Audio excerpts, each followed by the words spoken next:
the globe to bring you the constant variety of sport, the thrill of victory. Did you know what Indy means? And the agony of defeat. Look at him go! Oh, the human drama of athletic competition. This is ABC's Wide World of Sport.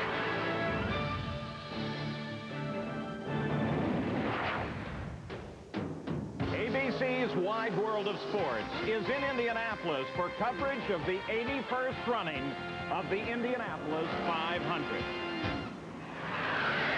And guess what? It's raining. Well, the weather system that seems to be affecting and ruining barbecues all across the United States are certainly affecting Indianapolis, Indiana today. The temperature right now at 70 degrees and patchy light rain at the moment, but the good news is they have 25 trucks already out on the racetrack trying to get it dry. And we've done this before, so we're going to have a lot of good information for you, a lot of great interviews. There's very much going on down in the garage area. We're going to have a chance to talk with these drivers, and I think you'll find it's going to be an interesting time until we are ready to go racing. Race fans are already in the track. There are a lot of people here. They've been coming in since 5 o'clock in the morning. And if for some reason we would not be able to run this race today, they plan to run it tomorrow. And of course, ABC will stay right with that coverage, so you will see the Indianapolis 500. But I think you're going to find that we have a nice time until we lead up to the start of the race. But the first question is, officially, what's going to happen? Well, let's get that word from the man who knows. It's with Jerry Punch. Thanks a lot, Paul. You know, Keith Ward is the chief steward for the Indy Racing League and the United States Auto Club. Folks, the chief steward is sort of like the chief operating officer of this company. You're in charge of what happens today at Indianapolis Motor Speedway. Keith, let me ask you first, you've looked at the radar. What is the weather in the area? Well, just looking at what we're able to look at right now, it looks like that as this stuff moves off to the northeast, that there could be a window. As you can see now, we're getting to get a little sunshine peeping through. If that stays with us, that's going to help us a great deal. So we hope that that window appears and nothing else forms within that window that'll create a problem for us. Now, if the window with the sun came out, as you said, about 3 or 4 minutes ago, right as we came on the air here on ABC, and that was good timing. If we do have the window, how long will it take currently to dry the racetrack? Well, I really think no more wind than we've got, no more sunshine at this point, probably somewhere in the area of about 2 to 2.5 hours to dry the track. So 2.5 hours. How late would you want to be able to start this race if you could, to be able to get it in? I know you want to be able to start the race and be able to get it in its entirety in for the fans today. How late could you wait if you had to? Well, we certainly would evaluate it based on getting the full race in, and I think that if we got much past 3:30, we'd have some serious thinking to do about starting anything later than that. But you're optimistic that with the window we'll have a shot at getting the track dry. You know, the wind is an adversary of the drivers during the month of May, but it's an ally on race day when you want to dry the track, and we haven't had much wind today. Yeah, we need a little wind and a little sunshine right now. And Jerry, you and I did this same act last year. I feel like we're kind of repeating ourselves. And we had the window open up for us last year, and we got it done, and we're hopeful that's what's going to happen this year. Keith, I'm like you. Let's go 2 for 2. Last year we got the window, we got the track dry, and we had one whale of a race here, Paul. Of course, when Keith Ward, the chief steward, refers to 3:30, that's 3:30 Indianapolis time. And right now, it's just a little bit past 10 o'clock in the morning. Back in the garages, there are a good many drivers, crew members, well-wishers assembled. It gives them a little extra time as well to prepare for this day. So let's meet some of those folks back there, beginning with the pole sitter, Ari Lyondike. Jack? Well, the wonderful thing about rain is it opens up the garage doors, and celebrities and fans alike, like Tony Saragusa here and Matt Vanderbink from the Dallas Cowboys, get to come in and visit with the pole sitters garage, Fred Treadway's racing team, and Ari Lyondike signing autographs, talking to celebrities. But most importantly, what does this rain delay do to your preparation? Well, it kind of messes it up. I mean, I have about 2 or 3 hours to get my helmet ready and my suit and everything else. So, but waiting around is just not the ideal thing to do, because you have a set way of doing things, you know, before a race morning and race morning itself, and all of a sudden it changes. So now we just have to stand around and wait. And rituals like that, I mean, it's like all of a sudden, you said before we went on the air that what normally you would dedicate maybe 40 minutes to, now you've got too much time, and you start thinking about things. Well, if the race gets rained out, then I gotta change my flight reservations. I gotta juggle things around, and so it's not good. But once we actually go out, once they say, okay, we're going to go race at 2 o'clock. Then you just start with everything you do normally at 1 o'clock. And then you start getting your stuff ready. You go out to the starting lineup. And then you start focusing like you would have done. It's just a couple hours later, and you're probably a little bit more tired than you were when you would have started the race at 11 o'clock. Now, you and your teammate, Scott Goodyear, engage in a little ritual of your own with a chiropractor before each race, too. What does that do to all that? Have you been adjusted yet? No, not yet, but we just kind of get a real nice, easy adjustment, a relaxing therapy. And so I might do that here pretty soon and take a nap for an hour, and I'll really be ready. Well, don't go too far away. We need to talk to you again. But let's go back 1 year ago. Fastest laps, record laps in qualifying, but not pole position. And then all of a sudden, you go out in the race, and it looked like it was your race to lose. And then along comes the accident on pit road. Tell us your impact there, what you went through as we watch it. Well, it was really difficult because up until that point, I hadn't really been charging. I had been really driving, you know, maybe 85% and just really not taking any chances, really staying out of everybody's way. If I couldn't make a pass easy, I just wouldn't do it because I knew it was a long race still. And now we watch you pulling out of pits now, and all of a sudden, Eliseo Salazar in the green and white car looks like he's trying to make the pass, and then bang. Well, it surprised the heck out of me because what I saw in my mirrors, he was coming, and I beat him to the blend line. And after I beat him to the blend line, I just went into the turn onto the pit lane to make, you know, the corner, and I figured he was slotting in behind. And it just surprised the heck out of me when he hit me, because you can see on the video from the inside camera, in-car camera, that the steering wheel actually got knocked out of my hand, and I bruised my hand quite bad. Total surprise to me, but I knew my race was done then because he hit me really hard in the side pod, and it took away, you know, part of the side pod, and that was it. Now, this is the 13th year that this man has been to the Indianapolis Motor Speedway. Has it changed at all for you, Ari? No, the same emotions are going on right now before the start of the race, the same excitement, and the butterflies are there. It's just the same thing, and I'm looking forward to the race because that's the most fun part of the whole race, is to actually race the other guys. You know, a lot of our viewers never get an opportunity to come to Indianapolis, so they don't get to witness this mass of humanity that started assembling, yesterday outside the Speedway. But once you get in the cockpit, what do you worry about? Same thing. I mean, I stay focused as much as I can, try not to take any chances that are unnecessary, because the track, the Indianapolis 500 racetrack, can just bite you like that. You always have to be on your toes. You have to make sure the car is working good for you before you really start charging and before you really start, you know, driving aggressively. Aggressive driving is probably not the thing to do around here, but sometimes you have to be aggressive to make that pass. That is crucial. And then as far as the stands being filled with all these people, you don't really notice that while you're driving. I mean, you notice it when you go out to get ready into the car. You look around and you say, boy, this is really neat. But then once you get in the car, it's just, you put your helmet on and it gets quiet. Well, we hope that it'll get quiet later today, but we remain to be seen whether we're going to get the track ride off or not. He'll go through his rituals, including getting that adjustment. But right now, we're going to switch over to Gary Gerald. Gary? So very frustrating. It's always so frustrating, of course, when you get into this waiting mode. Normally, we would see the cars out on the racetrack on the grid at this time. We'd be anxiously counting down. Drivers would be starting their walk out to the line and getting position. But here sits Tony Stewart and some of the crew. Bill Martin, his chief mechanic, alongside. And I know this has got to be so tough. You just got here at the racetrack. How much has this disrupted your normal routine this morning? Not at all. I'm looking for a place to go back to sleep here in a minute. You know, this really doesn't bother us. You know, when you run as many races as I do, you're going to get days where it rains, and you know, we're going to get this race in one way or the other, and it may not happen today, but it may happen tomorrow, and who knows. But we're going to run this race, and that's the main thing. We've been here for 3 weeks, so what's a couple hours? You sound like a veteran, even though this is only your second Indy 500. We've talked about how the great success of this team and the brief history of the IRL, how you have been most consistently the fastest guy around, and yet that win has eluded you. How much does that eat on you?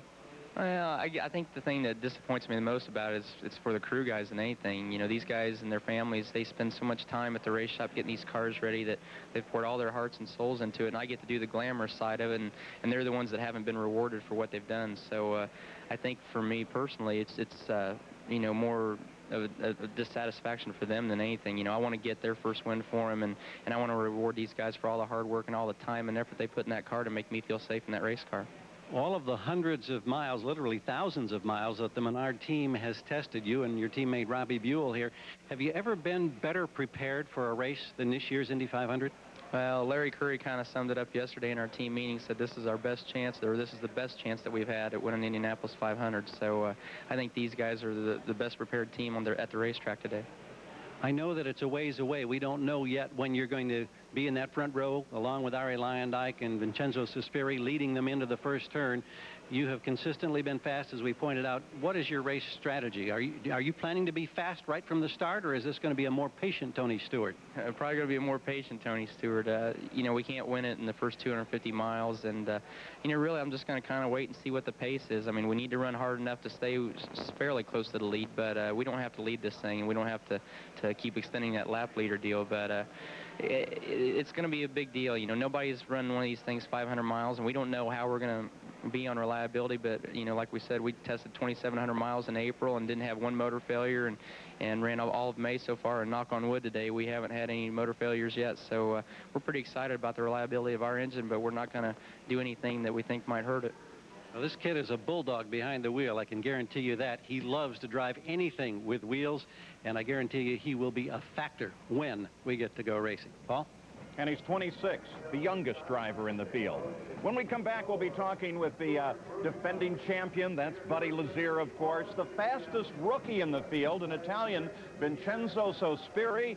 He's never taken a pit stop in competition and hasn't started with a rolling start in years. But he, of course, will be starting on the outside of the front row. And we'll also be talking with the outlaw, Steve Kinser.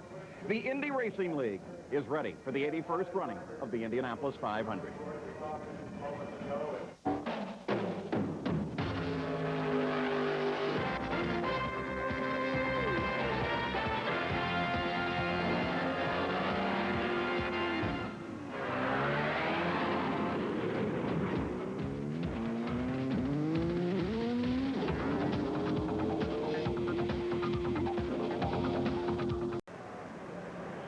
We're back at Indianapolis. You know, the race fans here have been through this before. They know exactly when to show up at the track, and many of them held off their morning journey over to the Speedway, but apparently they know exactly what's going on because they've begun to appear in the grandstands and along 16th Street and up and down Georgetown Road, all ready to watch the 81st running of the Indianapolis 500. Now, when the race starts, Tom Sneva will be up in the booth with me, but right now he's down in the garage area with the king of the outlaws, Steve Kinser. Well, Paul, earlier we talked to Luyendyk and about how he uses a chiropractor. This guy uses a sprint car to loosen up, and we're talking with Steve Kinser. You know, a lot of times when we talk motorsports and you talk about the king, if it's got fenders and doors, you might think Richard Petty, but if it's open wheel sprint cars on the dirt, it's Steve Kinser. Steve, you know, you've been pretty busy this month. Can you tell us a little bit about where you've been in addition to Indianapolis? Well, qualifying weekend, we was pretty lucky. We had everything pretty close to here. We just flew to Terre Haute and back to St. Louis and back to Evansville. And this week, it's been a little bit different. We've been Lernerville, PA above Pittsburgh, and into Williams Grove and in Hagerstown, Maryland. So we've been back and forth all this weekend. So we've been fairly busy, yes. Now, last year, this time, you were at Williams Grove. This year, race day was going to be in Indianapolis. You get up and it's raining out. What were your thoughts at that point? Well, you know, I've been through a lot of rain delays. Just so happens it hasn't been for the Indianapolis 500. So, you know, it hasn't. So I haven't got into knowing what I'm going to feel like when it does come time. It might have been a little different if the sun would have been shining. Everybody would have got out and got dressed and felt like he was going to do something. Then it rained. But since how the rain was already here, I still really don't have no idea of the feelings I'm going to have. And, you know, I don't even know if you experience could even tell you what you're going to do. You know, as a race driver, you don't know what's going to happen. But I am looking forward to it, and let's hope this weather clears up because I would like 500 miles. 500 miles, I think, is going to be important for Steve. You know, we've been looking at some of the Indy cars, and a lot of the guys know what sprint cars are. If you try to compare aerodynamically, is there a comparison you could draw between the two types of cars? Well, our sprint cars have absolutely no aerodynamics to them a whole lot, other than we just got the big downforces, and you can tell it like when we run on the mile tracks and things. Our cars actually, you can just feel them stall out going down the straightaways, and these things will really start. These cars, you can feel them cutting through the air, and also if you catch a little bit of a tailwind, you can feel it pick up speed and different things. So you know, the aerodynamics on these are so important. Anytime you're running the speeds over 200, it means a lot. And these cars are just. You got to be so smooth with them and so smooth with your hands, so smooth with your feet to really let your guys get a good setup on a race car. And you know, that was some of the things that I had to go through first starting. I was, you know, on and off the throttle and twisting things around. And, you know, we couldn't even really get a good tire tamp and things to let Owen get a setup on this car. And once we got me settled down, we started getting things. And now we just hope we got a good race setup. You know, these, Paul, these tires aren't knobbies, and they don't have grooves in them, but with a real race driver, the learning curve not only will be sharp, but it'll be fast. Steve Kinser, a real racer. Paul? Yeah, I'll tell you what, I think Steve Kinser can drive anything you put him anywhere near. I don't know a racer here at the track or anywhere around the world that doesn't know the name of Steve Kinser and doesn't think he's just the pinnacle of the racing world. And by the way, he made his first shot at joining this field back in 1981. Well, now, the month of May is a very busy time here at the Indianapolis Motor Speedway. It's the longest practice for any motorsport event in the window in the world. And when they arrived here 4 weeks ago, it began a month of action. The Indianapolis 500 is the only car race with a month of preparation. Dr. Jack Miller was the first to take to the oval 3 weeks ago. His presence duly recorded by track historians. Moments like this are tradition at Indianapolis.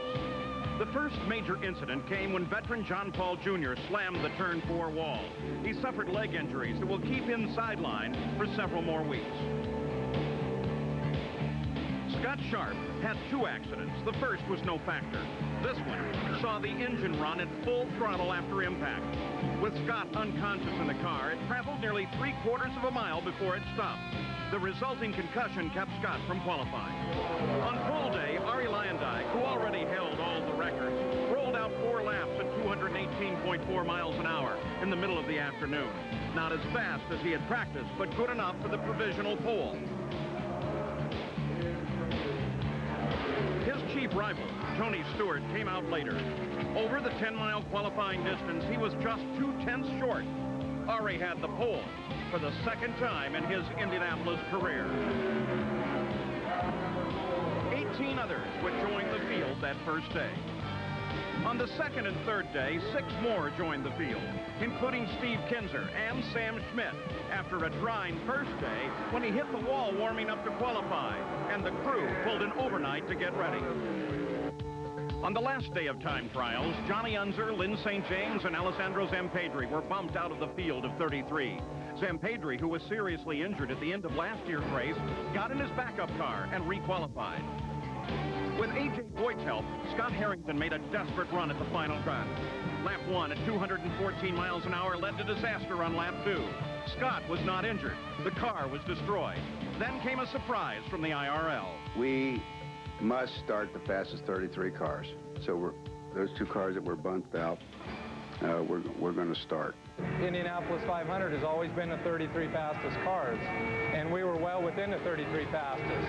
And so, you know, of course I benefit from it, but also I think it's the right thing to do to start the fastest cars in the race. Then whatever they want to do with the points, to take care of the points positions, is also a good thing, because that's what they said they were going to do going into May. So Unser and St. James were back in. Scott Harrington was out. Yesterday, then, they provided a special safety session for cars that didn't have an opportunity to run on carburation day because they were still waiting for engines. Now, next on ABC Sports, we'll bring you the final 9 holes of the J.C. Penney LPGA Skins game. One of those that practiced in that special practice session yesterday was Robbie Gordon. He's with Jerry Punch. Well, Paul, he stands with car owner Felix Sabates, and who's basically been here excited about what's going to happen all month long. Let me ask you first, Robbie, we just showed some of the laps from yesterday where you took the car out in an unprecedented move. The IRL let you guys go out and run the cars on the racetrack, and that was really done for safety. I think it was safety. It was more of a functions test for us, make sure none of the guys left any oil lines loose. These cars aren't like a Winston Cup car, where if you have an oil leak, you'll see it dripping on the ground. It's got an under tray under it, so you can't see the oil dripping. So we were able to run the car, do a functions test. Everything checked out great. When you climbed out of that car yesterday, you had a huge smile on your face. Paul Page and I were standing there watching you.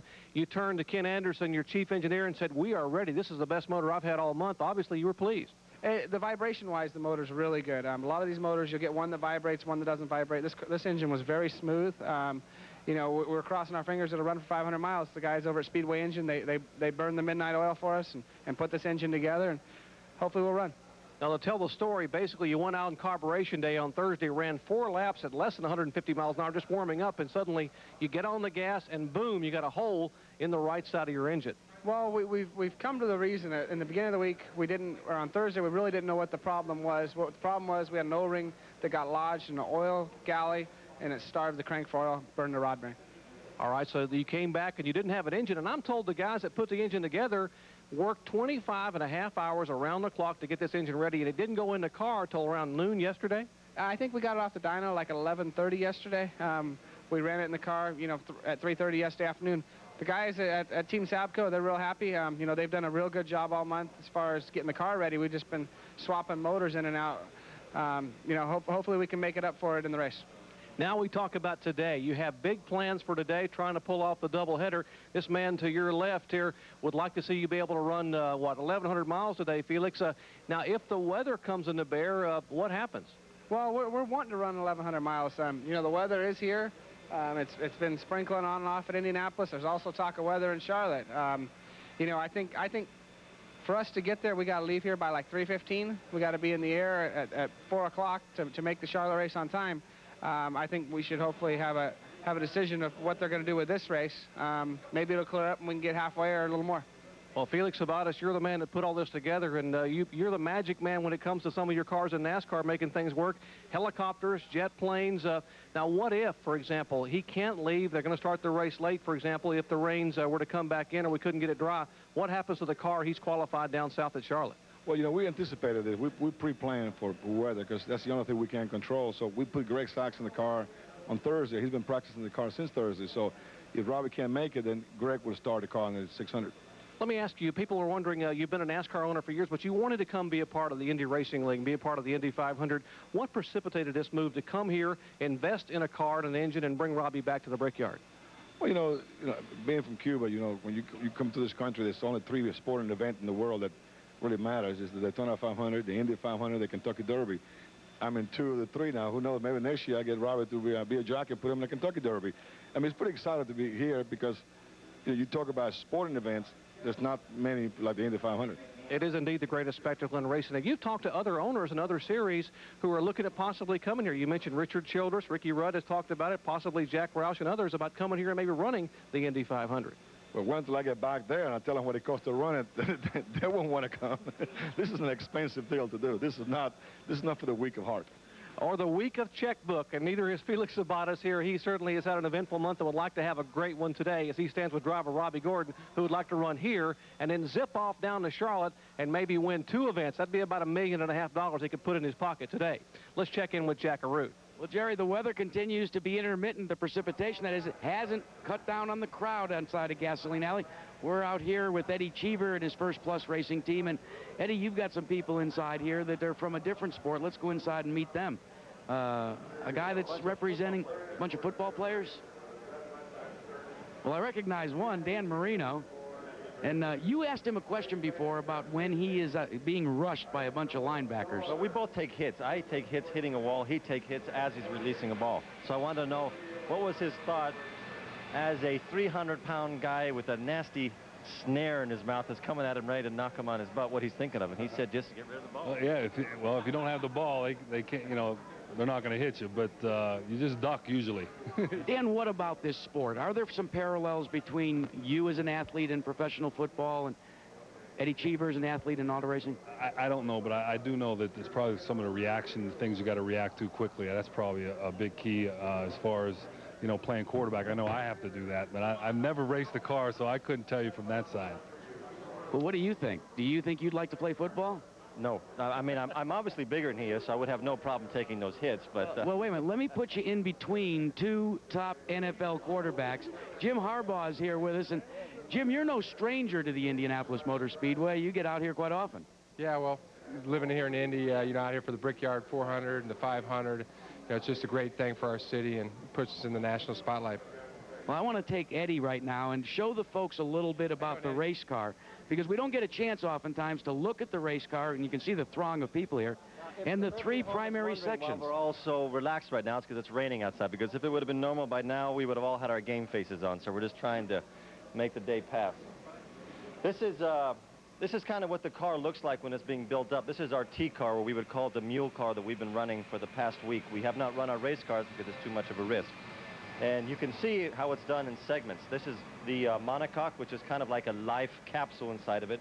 What we call the tub, right? The tub, exactly, the tub. And it's made out of Kevlar. You could have all these pieces and just put them on the floor. It look like paper mache until it's all put together. It goes into a mold, they cook it in an oven, and then you have a really strong structure that really that saves your life in many, many occasions. Kevlar used in bulletproof vests. That ought to be a good indication of how strong it can be. Absolutely. I mean, it's a mixture of a bunch of different materials that makes the difference, and how they put it together. And with the IRL, what they've done is they've made the cars as safe as they can. This is the first series I've been racing in, where the officials have come and asked the driver, what would you like to see inside of a car? So we have the sides of it a lot higher, trying to protect the driver's head. There's a lot more room in front in case you have an accident. And when you see an accident on television and pieces are flying off everywhere, that's a good accident. That's what we try to do. We try to have a car that absorbs energy over a large period of time. If you go back, here are the radiators. This is the radiators that we normally would see this stuff right in the side pod area, and what's missing is the under tray, which is actually right up there on the corner, another piece of Kevlar.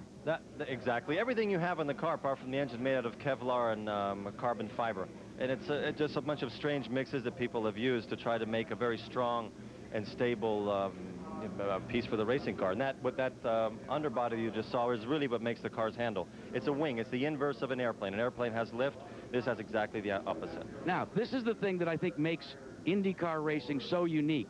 This is the Aurora V8 engine, and it is an integral part of the chassis itself. The front of it bolts to the tub, the rear part of the tub, and then the rear of it goes to the drive chain and the rear end. Yes, for a racing car to work properly, you have to make sure that the whole car acts as one whole piece, and it's a very difficult thing to achieve. And they have to make, the purpose of an engine, obviously, as you just explained, is not just to give power, but it's an integral part of the racing car. So all of this has to be hooked up together in the right manner. You can't have a very strong gearbox and then a very soft engine that moves around. Otherwise, you're not going to be able to tune the car properly. So we go to great lengths in hooking everything up to one piece. But the biggest change in the IRL right now in Indianapolis 500 is that we're no longer using a turbo engine. We have a normally atmospheric engine, which we buy. We no longer lease from motor companies, and it's kind of our responsibility to make them work. I chose an Oldsmobile, an American engine, and we're happy with it, but it still is in the beginning stages, so there's a lot of us that are holding our fingers thinking, are we going to be able to make 500 miles, because this is probably the fastest endurance race in the world. You're going to spend the whole day at above 215 miles an hour, between 205 and 215, and that is really hard on an engine. Well, Eddie, thanks so much for giving us a breakdown of the old mule. It does give you, Paul Page, the essence of what the Indy Racing League and the race car is all about. By the way, this old mule is the one that won Disney, so this old mule, it's got a bunch of good stuff in it still. Well, the rain, as you can see, is lucky for Eddie Cheever. In January, he scored his first victory at Orlando at Walt Disney World. Well, the USAC and the Speedway crews are doing a great job on getting this track dry. In fact, it's further along than I would have guessed. When we come back, we'll take a look at 1975. On May 31st, join ABC for third-round coverage of the Memorial, sponsored by Dean Witter. We'll see last year's champion, Tom Watson, defend his title against Byron Nelson winner, Tiger Woods. Now, at the Speedway, you can see the crowds are beginning to move into their places. The track continues to dry, but there was another race that was affected by wind and rain. It was back in 1975. It was a remarkable day.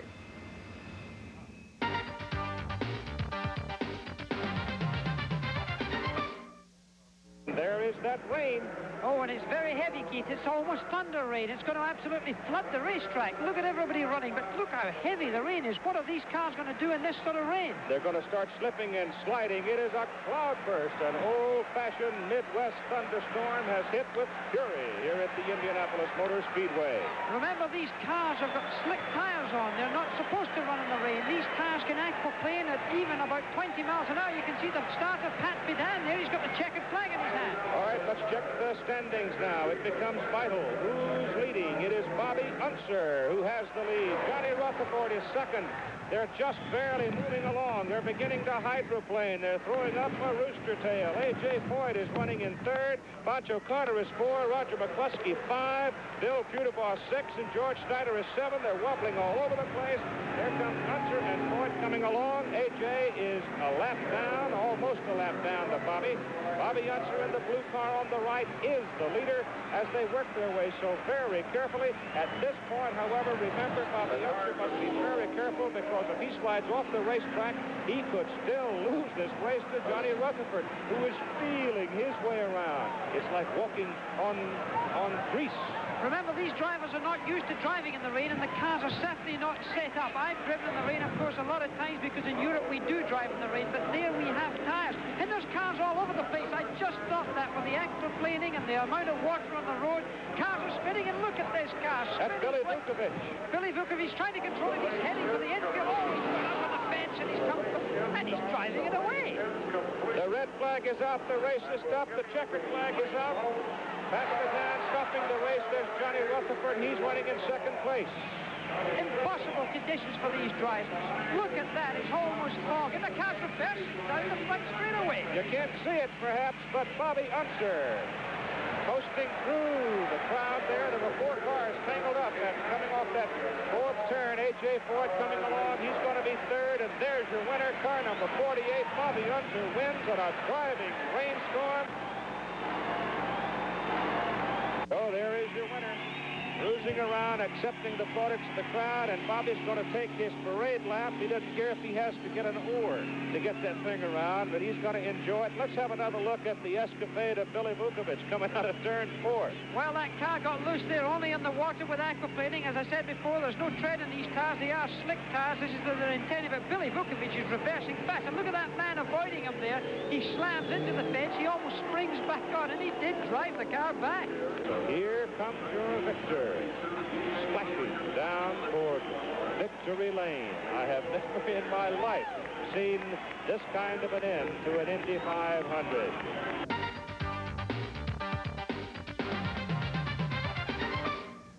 Well, it wasn't pretty, but it was a victory. Bobby Unser today is located on top of that building on the exit to turn 2. It's the corporate VIP suites here at the Speedway, and that's where he'll cover the race from. Bobby, I think you're probably the only guy, you and AJ, who didn't spin on that last lap. I'm used to running in the rain. Excuse me, Paul. And we've had plenty of rain down here this morning. Just a little while ago, we were all like dry down here, and I thought, wow, we're going to be able to run pretty soon. And would you believe, this was the only turn on the track that got re-wetted again. I could see it was dry just down the straightaway. Looks like they're doing a pretty good job on getting it dry, though. They really are. I mean, we were looking, except for a couple of puddles. I was telling Jeremy Shaw just a little bit ago, we're just about ready to go around here. Now, Bobby, when it rains like this, and it's rained very hard, it started raining very early in the morning, it's rained hard, how does that change the track? Well, what it's going to do is it's going to take the rubber off the track that the guys need it, or it's going to wash the little fine sand back down on the track where they don't want it to be. Rubber, ironically, doesn't make tracks faster. All it does is clean them off when people go by them. So it's going to make the track a little slower to begin with. But shortly after that, when the guys refine their grooves around here, it's going to be nice. The biggest problem, Paul, is going to be what it's doing to the driver's stomach. We have a lot of new drivers here. A lot of guys with not a whole lot of experience. They're good race drivers, but they just don't know how to handle the pressure. And the pressure today has got to be monumental. No matter how calm and coy they act on television, I promise you the butterflies in their stomachs are big ones. Well, now, we've got another Unser in the race. I think this is the 61st time an Unser has started the 500, Johnny Unser. Have you had a chance to tell him on how to prepare for this thing? He didn't really get a chance last year, was out right at the start. He got it all last year. Unfortunately, the transmission didn't work for him last year. Excuse me, so starting it wasn't good. He didn't get a chance to do anything. This year, Johnny's ready for it. He's a cool cat. He's going to be all right, but believe me, this pressure's getting to him, too. You know, I've been through these rain years back here as well as you and a lot of other people have. I know how bad it is in the morning to wake up, you open your curtain, you look outside, there's rain coming down, and you just don't know how to react. And all day long, the butterflies are there, your muscles are tight in your stomach. You don't know if you're going to go or not go. Just like all the drivers right now, Paul, don't know. Are they going to even go today? The weather forecast for tomorrow has been both good and bad. I watched one station and then the other. So in Indiana, nobody ever knows, but the drivers, they're the ones that really don't know. The mechanics, they don't know whether to keep the oil warm, whether to warm up the engines. They don't know what to do. They've got butterflies too, believe me.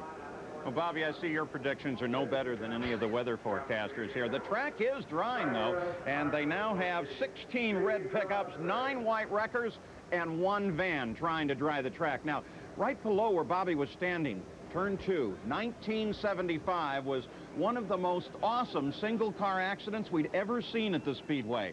The blue car is that of Tom Sneva. He moves, and as he goes into the corner, Eldon Rasmussen came down, just barely touched his car, and look what that created. It sent Sneva end over end over end into the air.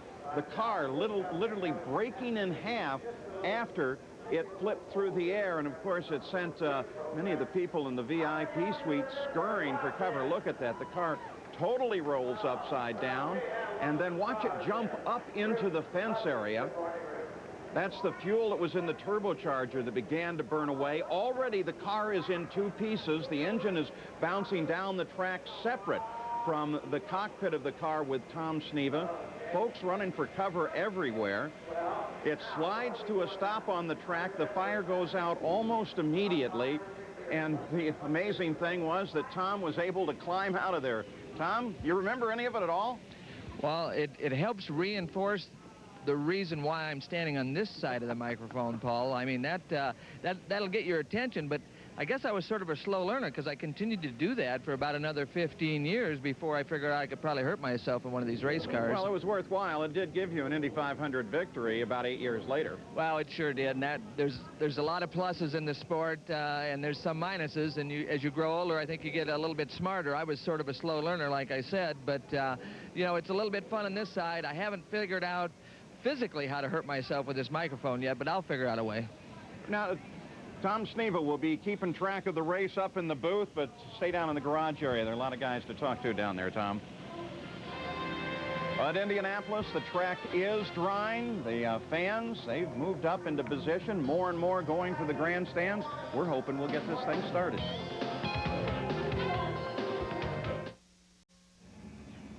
Well, here's some good news at Indianapolis. They've called for the cars to be brought out of their garages and lined up, ready to be put into the pits. The track is drying surprisingly quick now, and so all of the machines have begun to move out, the crews with their equipment, and we may just see racing in as soon as 1 hour. That's the estimate from the track officials. Now, perhaps you remember the end of last year's Indy 500 as the checkered flag came out for Buddy Lazier. A terrifying accident. It was Alessandro Zampedri, Roberto Guerrero, and you're riding with Eliseo Salazar. That's Zampedri just ahead. The car jumped up in the air, spun around. He was seriously injured, but he has made it back. He's with Gary. Paul, there have always been over the years great stories of courage at this great racetrack, and certainly the man sitting here right now, Alessandro Zampedri, personifies courage as perhaps none of us can relate to it. What you endured, and we just saw the video a year ago on this day, and where you've come is truly astounding. Have you surprised yourself that not only are you back physically, that you can be driving a race car today? Well, surprise probably is not the best word. I mean, I feel great because I have to go through a lot of therapies, and this was my goal, you know, my final goal. I had a little goals like every week, but this was you know, what I really wanted to do and the time where I wanted to be back. And be here was the best medicine they ever gave me. So being back in a car, drive again, it was wonderful. I feel great. You know, I don't have any problem driving the car. So it's just a great feeling. I know that there was disappointment because you were one of the drivers that was bumped. Then you were put back and you requalified another car, but the position puts you way back in the field. Has that been a tough disappointment to get over as you look ahead to maybe racing an hour or so from now? Well, I mean, for sure, you know, I would rather keep the position where I was. Unfortunately, you know, I didn't have a pre-qualified number, so I got bumped out of the field, even if I have slower car. But, you know, this is Indianapolis, you know. I mean, you have to be able to handle all the struggles, the up and down during the month. And I think if someone wanted to test my nerves and how I can keep up with the stress after my accident, they really did a great job. Well, he's been through 9 surgeries and literally thousands of hours of rehabilitation over the last year. He proudly starts this race today. We wish you the very, very best. May there be nothing but sunshine and good fortune for you. Thank you very much. Alessandro Zampedri, and they want this car out here in the tech line. Jerry Punch? Well, Gary, there's a long lineage of brothers who have run the Indianapolis 500. You go back to the Andrettis, the Unsers, the Mears, the Chevrolets, De Palmas. In fact, the last set to do it was back in 1993 when the Bettenhausens was here. Until today, we have the brothers Groff. We have Robbie, the younger brother, and, of course, Mike, who's just 3 years older. And they start in front of each other on the outside of row 6 and row 7 in today's field. Mike, let me ask you, you're the IRL point leader and the veteran here, been here 3 times. What'd you tell the little guy here about coming to Indy for the first time? I think Robbie's got a pretty good head on his shoulders, obviously. That's the reason why he's here right now, and I don't think there's much to be said. I think he knows what he needs to do out there, and we're just going to go out there and run hard. How special is it for you to come here? You said the very most special thing about this place was seeing what the first time? Well, when my brother qualified in 91, being the fastest rookie ever at that time, that was pretty incredible. So, yeah, it's great for me to finally be here. And Mike and I haven't really exchanged too much information because there's not that much really to talk about because specifically, and generally, I mean, we kind of already experienced before we got here. But this morning, it just started kind of flowing out of him finally, you know, okay, this and that and this and that. So we finally talked about it a bit. That's all you're going to get. That's all you're going to get. Now, wait a minute. Before you guys start arguing, break it up here now. Now, you went with the Aurora. He went with the Infinity. You went with Goodyear. He went with Firestone. You guys always disagree? We have this month, and we probably will today. No. All right. Hey, who's going to finish above in front of the other? Oh, of course. I'm finishing ahead of him. I like where he's starting, and I hope he stays there, right behind me. And you know if someone hits you from behind at the start, it's little brother. No, he's more heads up than that. I know he won't do that. Well, we're going to have to get Howard and Sue over here in a little bit and break them up right now. We'll let these guys go get ready. We are being told we could have racing in about an hour, so they're going to hustle into their garage and get cranked up to race the Indy 500 for the 12th time. A set of brothers will start today. Paul? The Groffs, a great racing family. Now, the crowd, they've begun to move into their seats now, and a cheer went up just a few moments ago because they saw the first race cars come out of the garage area and begin to move to their respective pit areas.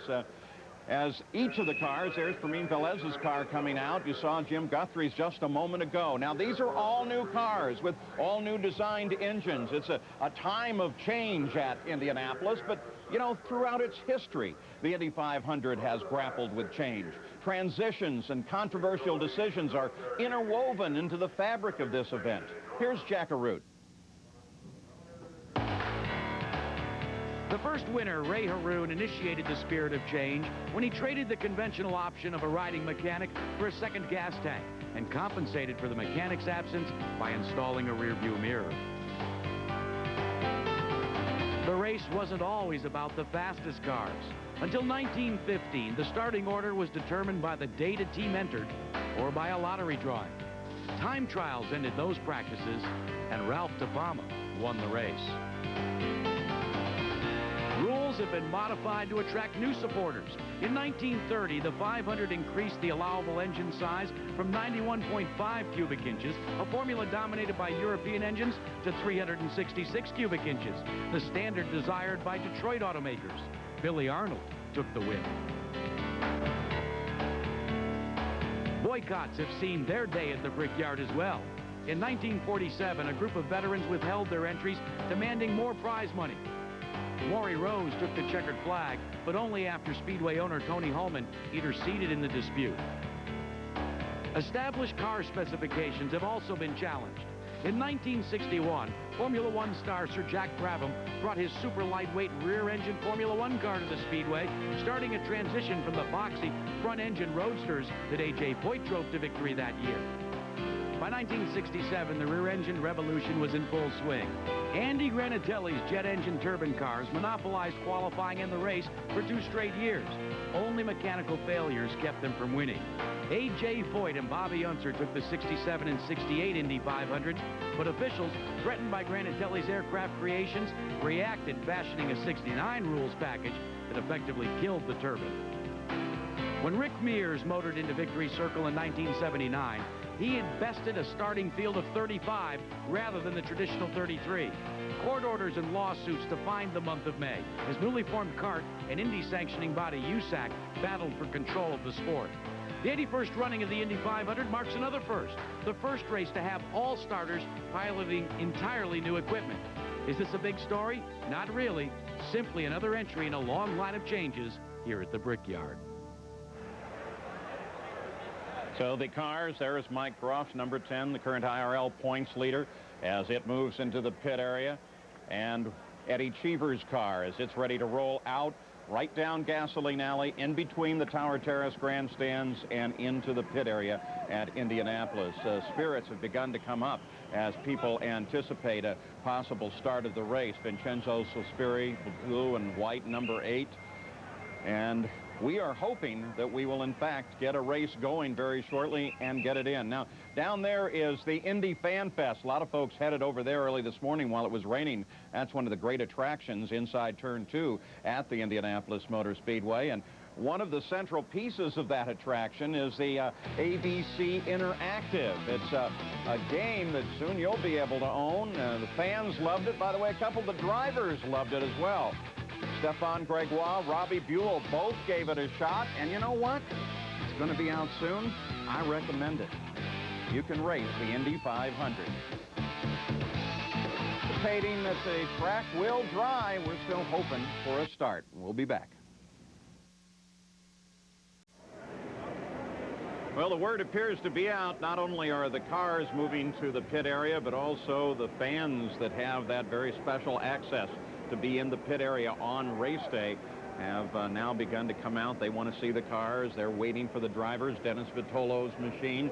We're looking forward to running this 500-mile race today. Remember, the seating here, the permanent seating, is over 300,000 seats, and that doesn't count all the folks that are down in the infield and scattered all about the track who seem to wander and never stop, but they do see the 500. Let's go to Jerry Punch. Well, we're standing by with Johnny Unser. And Johnny, last year you came here as a rookie, qualified pretty easily, and suddenly on the parade lap, the gearbox locks, and you don't even get to complete a lap. This year, you qualified, were bumped, reinstated because of the field extension. You must be relieved to finally get a chance to race. Oh, man, it's great. You know, it was last Sunday when we qualified, then got bumped, and then came back in. I mean, it was such a mix of emotions, and today to finally be here and be in the race, and we're in one of the fastest 33 cars in the race, and we're proud to be here. Helmelgarn and the whole team has done a great job, and I'm just anxious to get going. Your father was the first Unser to come to the Brickyard back in 1958. Of course, his brothers Al and Bobby came later and won 7 times. Little Al won 3. You were 7 months old when your dad lost his life at this racetrack. What would it mean for you to be able to conquer this place? It means an awful lot because of such of the family tradition that we've had here. You know, this place is a hard place, and it took my dad's life, but at the same time, it's given a lot back to the Unser family, and I just have a strong desire to continue where he left off. Well, Johnny, best of luck to you today. All right, thanks a lot. He starts 35th, but believe me, he would love to be able to conquer this place for personal reasons. Let's check with Gary Gerald. Jerry, as they get cars race ready to move out toward the line, back inside here, and one of the helmet manufacturers The crews are hard at work fine-tuning drivers' helmets. This is one of the most critical aspects of the race day at Indianapolis because of the high speeds. You want this to be as stable as possible, as little buffeting as possible. Brett Engstrom back in here is fine-tuning Billy Boat's helmet right now. What kind of adjustments are you making before he gets ready for the 500 miles? What we're doing, we're just taping up these vents here because he likes it to be taped off so you can hear him better out of the microphone. Putting the decals on the helmet and putting tear-offs on there so he has fresh vision through the whole race. Colorful pieces of art, but oh so critical. And there are many elements that go into fine-tuning these helmets. We talked about the critical factor of stability. You've got to keep the head steady because it's better than 200 miles an hour. If you're bouncing along or buffeting in the wind, your eyes are going up and down, and it's hard to see down the racetrack. And to show you how they fine-tune these helmets, let's swing over and find Jack. Well, Gary, what they do now is they literally make the helmet just like the race car with a set of wings. This, consider, would be the front wing. And this on top of the helmet, a wicker bill, would be the rear wing. Here is how it's attached. The front wing here runs the air up this way along the wicker bill, disrupts the air, and the folks at Simpson say it can literally put the air back into the air vent and give you as much as 6 to 8 additional horsepower. But let's take a look at what's inside of a helmet, because this is what's most important. These helmets weigh 2 pounds and 11 ounces. Inside is the outside edge is carbon fiber. Inside is what's called a bead-all material, and then the foam padding. And you want to see how strong the bead-all material is. This is the helmet head right here. No marks at all. This is critical. And also the part that's critical, Paul Page, is this visor here. Now, they have done testing with these visors, and they will withstand a .22 caliber bullet. Paul? Now, they've come a long way from the cloth helmets that they wore primarily to keep their hair from getting covered with grease in the race in the early days. Well, the cars continue to roll out into the pit area. The fans continue to stream from their hiding places throughout the track up to their seats in the grandstand, and they're looking forward for the start of the 500, and we're keeping an eye to the west because that's where the weather comes from. To make sure that this gigantic system that is covering much of the Midwest, if not much of the country, is not going to affect us here at Indianapolis. There have been some tremendous races here all through the history of the Indianapolis 500. We want to take you right now back to 1912.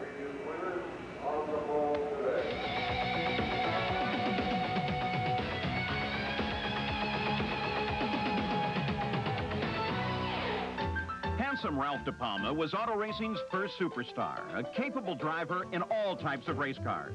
De Palma was one of the favorites for the second annual Indianapolis 500-mile race in 1912. The cars lined along the front stretch. Gil Anderson was on the pole, Len Zingel in second place, and Teddy Tetzlaff third. Car numbers corresponded with the first 4 starters. De Palma, driving number 4, started fourth. He led much of the race, finally getting a 10-mile lead. But then, in the closing laps, his car failed. The car broke down at the north end turn. That's at the end of the stretch at Indianapolis. I blew a connecting rod. I had one idea in mind. That was to win the race. My mechanic and myself got out and pushed the car to the tape. But they don't pay off on that. The car must cross the line under its own power. De Palma's grimmest moment is often portrayed by artists. Joe Dawson took the lead and led the final 2 laps to record a victory. It was the fewest number of laps a winning driver ever led. But De Palma gained a measure of revenge when he captured the 1915 Indianapolis 500. That day, he led 133 of the 200 laps, and his Mercedes held together for the entire 500 miles. Because of the long history of the Indianapolis Motor Speedway, there's the Stealth flying overhead. The P-2 is part of the Air Force flyover here as the United States Air Force celebrates its 50th anniversary, and the Speedway helps with that celebration. That kind of surprised the crowd as it came streaking down the front straightaway. Now tonight on ABC, if you're tired of reruns, a brand new episode of Second Noah is what you're looking for. Then an hour of America's Funniest Home Videos, followed by the world premiere miniseries, Diary of a Serial Killer. Murder, one special event. All tonight on ABC. We are getting ready to go racing in Indianapolis. We'll return with more after this message and a word from our ABC station. The Indianapolis 500 continues on ABC's Wide World of Sports. Here's an idea for you as you're ready to watch the race. Grab your computer, punch up on America Online, and keep track of both the visuals of the race and the live timing and scoring. Just punch in the keywords on AOL ABC Sports. Now, let's go to Jerry Punch. Well, guys, Canadian Scott Goodyear has had many memorable moments in the month of May. And, Scott, we were just sitting there chatting a moment ago during the commercial break. Back in 1992, the closest finish in Indy ever, 43 thousandths of a second.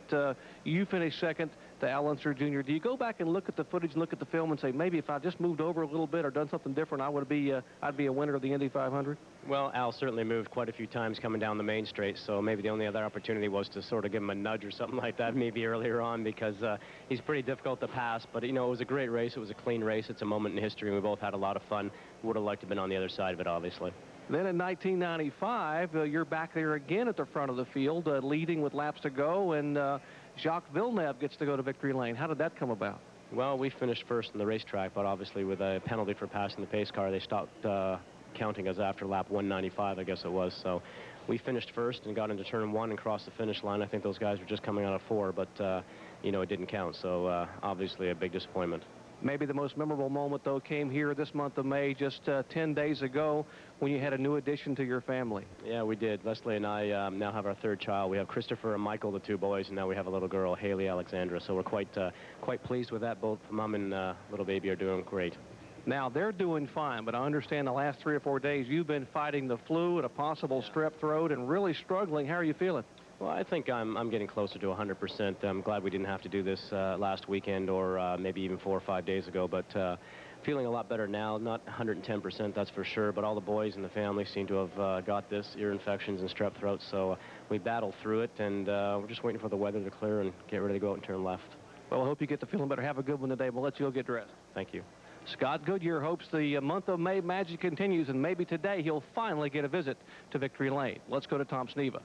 It's a little hectic over here. This is a tech inspection area. Every car has to go through this area. These guys are actually making 40 different measurements and checks on the race car, and they're doing it in about 50 seconds. As the track's drying, everybody's in a hurry to get in their positions.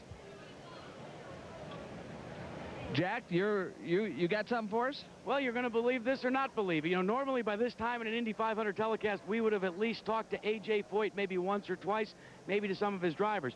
For you viewers, consider this fact. Foyt has one, Davey Hamilton in the car, Billy Boat in another car, and Paul Durant in another car. This is A.J. Foyt's garage area here. This is as far as we can go. A.J. is back to his old irascible self, upset about certain items on TV and also not being on TV, you name it, through the month of May. These cars, A.J. Foyt and his drivers, are now off limits to us, Paul. Well, you know, you heard Scott Goodyear talking about that, what is the closest finish in history when he lost to Al Unser Jr. They've already started, by the way, the pre-race ceremonies, and we're starting to count down to the formal ceremonies and then the start of the race. But there was another very close finish here. In 1982, it was one of the best races that most can remember at Indianapolis.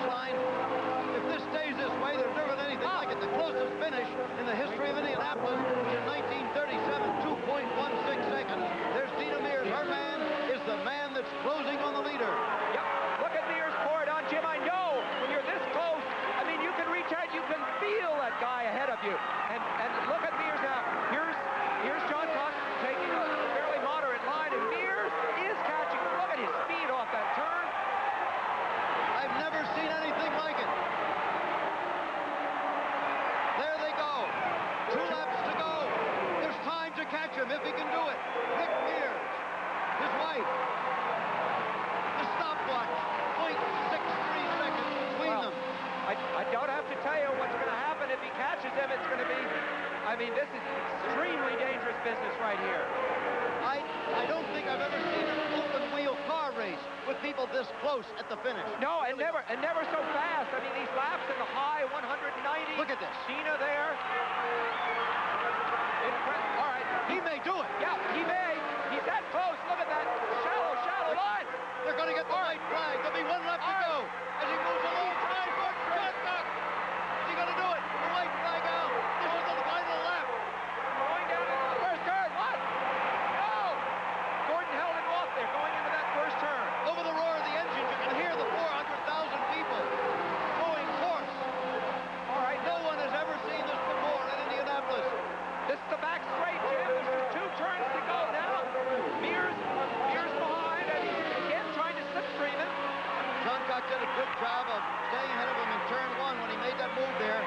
wavy enough. That was brilliant. Not quite over. John Cox still with the lead. Here it comes Headed again. for the finish line. Here it He's comes still again. closing. That's his wife. It's too late now. You only got to pray. Look at that. Here you see them. Spears. Can he make a move at the finish? He's making a move. No. No. No. Not quite. Gordon Johnson has won the Indianapolis 500. He won it by less than a car length. Less than a car length after 500 miles. The disappointed wife of Rick Mears there. The jubilation in the pits, the Pat Patrick pits. Gordon Johncock has won it. He held on in the closest finish in the history of the Indianapolis 500. 66 races. Never anything like this. That's Roger Penske's wife, Kathy, consoling Dina Mears. Well, what could you say to somebody after I guess that? we did get carried away, Sam, but well, somebody else might be able to help it. I could. Yeah, unbelievable. Jim, it's the victory of a great racing driver who made a great racing team. Let's look at that finish again. All right. Well, here is. It looks like he's beaten at this point, right? Yes. Yeah. Coming out of the last turn. Yep. There's nothing but frustration there. Now watch this. Making the move as they come to the finish line. There's Mears moving up, and it was just a little over a car length, about 20 feet.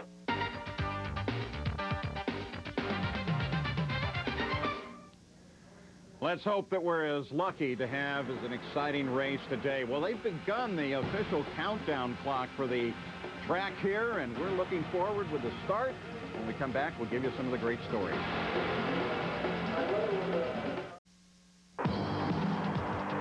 The Indianapolis 500, a cornerstone of the American sporting landscape. Many of our great racing heroes have been defined by their accomplishments on this 2.5-mile oval. The Speedway has no greater hero than A.J. Foyt. His 35 performances on the Indianapolis stage have included tantrums, tears, and 4 Indy wins. Danny Sullivan took the lead in the 1985 race, then rescued his spinning race car with a heroic effort that saved his car and won him the race. Since 1911, this event has grown in scope and stature, fueled by the deeds of America's greatest racers. The Unser brothers, Al and Bobby, gave the crowd steely performances that won 7 races between them. Then Al Unser Jr. racked up huge hero points in this thrilling duel to the finish. Gets Fittipaldi to get past. Little Al brings it down low. They touch. Little Al into the wall. Fittipaldi continues on. 3 years later, Little Al, with this magnificent sprint to the finish, won the closest race in Indy history. This is a dangerous sport, yet the allure of victory in Indianapolis is a powerful force. Mario Andretti was the dashing young winner of the '69 race, but his star-crossed efforts to win again made him heroic in his failure. No winning performance in Indianapolis can match the heroics of Buddy Lazier a year ago. In March, he broke his back 38 places. In May, he returned to the cockpit to drive the 500-mile race. 8 laps from the finish, he took the lead, and then went on to win the great race in storybook fashion. Today, 35 drivers pursue the quest for racing's greatest prize. It is a day for heroic performance. The risks are considerable, but the reward is the ultimate. Victory in the Indianapolis 500.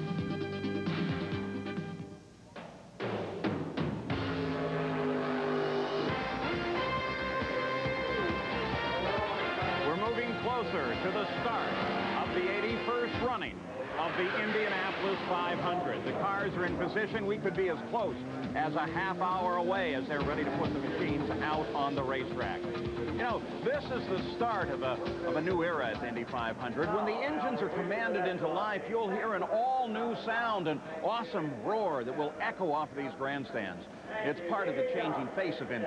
There are new engines, no turbochargers, no pop-off valves. The cars are new, too. They've all been built in the past year. And then there are new faces. 13 new rookies. 2 years ago, race officials reasoned that speeds approaching 240 miles an hour were too fast. New rules were put into place this year. They set their sights on a speed of 210 miles an hour. The average starting speed of the field today is 212 miles an hour. At these speeds, the rules makers feel that the racing will be safer and closer. Now today, the starting field is made up of 35 cars as opposed to the normal 33. The Indy Racing League rules protected 25 positions for IRL cars. When the qualifying was concluded, 2 cars had set marks faster than those cars in the protected spots. The IRL then decided to add both to the field in a 12th row. It was a controversial decision. But controversy and changes are nothing new at Indy. In the 80 runnings of this race, the rules have changed over a dozen times, and controversy is a yearly occurrence. Now, as we are ready to get the start of the 500-mile race underway, we need to tell you that there are 2 groups racing Indy-type cars. The Indianapolis 500 is part of the Indy Racing League. The other is kart. There is very little crossover by the drivers. We'll start our look at the starting field, beginning in the back. For only the second time since 1933, a 12th row is lined up on the grid. The lineage continues for one of America's fastest families as Johnny Unser makes his second 500 effort. Today represents the 61st start for the Unser family, following in the tradition set by Al, Bobby, and Al Unser Jr. Now a seasoned veteran, Lynn St. James prepares for her 6th consecutive 500 with her eyes closed. One of the things I do to prepare for the Indy 500 is to visualize clean, fast laps in my head. Today she'll start the number 90 Delora Infinity. In row 11, a sophomore at the Brickyard, Paul Durant remembers the unique sportsmanship displayed by Al Unser Jr. when he gave the thumbs-up signal to winner Emerson Fittipaldi after their epic struggle in 1989. A rookie from Canada, Claude Bourbonnais, is an 11th-hour entrant. Not having a ride until a week ago, he is aware of the pressures and rituals of a 500 competitor. Gearing up for his third 500, Alessandro Zampedri led 20 laps here a year ago. He climbs in on the right side. It's his superstition on race day. 2 winners have come from the 10th row, but none since 1936. Although a freshman at the Brickyard, Greg Ray is totally relaxed before it is time to get strapped into the race car. He even manages to grab a few more blissful moments of sleep before the start of the race. The first Spaniard to qualify for the greatest spectacle in racing, Fermín Velez's most memorable moment was earning a coveted spot in the field 1 year ago. Dennis Vitolo is making his first start since '94. He rides with a good luck charm. My son Jonathan gave me a little Wile E. Coyote, and since he's been in the car, the luck's changed and things been better. Today he'll start the number 54 Delara, powered by an Infinity. 2 winners have come from the 9th row. Marco Greco is entering his third 500. The Brazilian often has Tony Robbins, a sports psychologist, at his side to help him prepare for the 500-mile run. Today, the Brazilian will start the red number 22. Tice Carlson is a short track seat-of-the-pants racer who's one of the 13 rookies. A silent prayer before the start is part of his race morning ritual. A native of Indiana, Mark Dismore, will be in his second 500. Although he doesn't consider himself superstitious, he will be wearing a helmet with a paint scheme that carried him to many victories in the Atlantics and the 24 Hours of Daytona. 3 rookies filled the same role for the first time since 1985. A rookie from Arizona, Billy Rowe, was asked to serve on Tom Sneva's pit crew in '83. A prior commitment forced him to pass up the invitation. Now he's back at the Brickyard to savor a dream of a lifetime in number 50. A graduate of the U.S. Formula Ford Series, rookie Sam Schmidt has had a memorable and adventurous month. We've been on an emotional roller coaster, but the whole month has been something that I'll remember for the rest of my life. His number 16 is a Delara powered by an Aurora. A genuine terror of the Western Midget Series, freshman Billy Boat has idled A.J. Foyt since he was 5 years old. Today, he'll drive A.J.'s car in the Indy 500.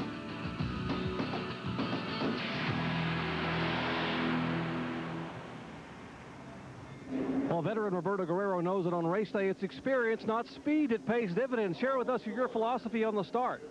Well, Jerry, our theory, really, the whole scenario is going to be bring the pencil car home.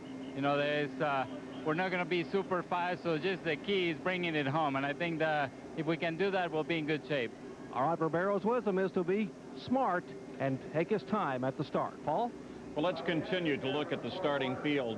The 7th through the 4th row, 6 veterans, 5 rookies, and 1 sophomore will occupy the middle 4 rows today.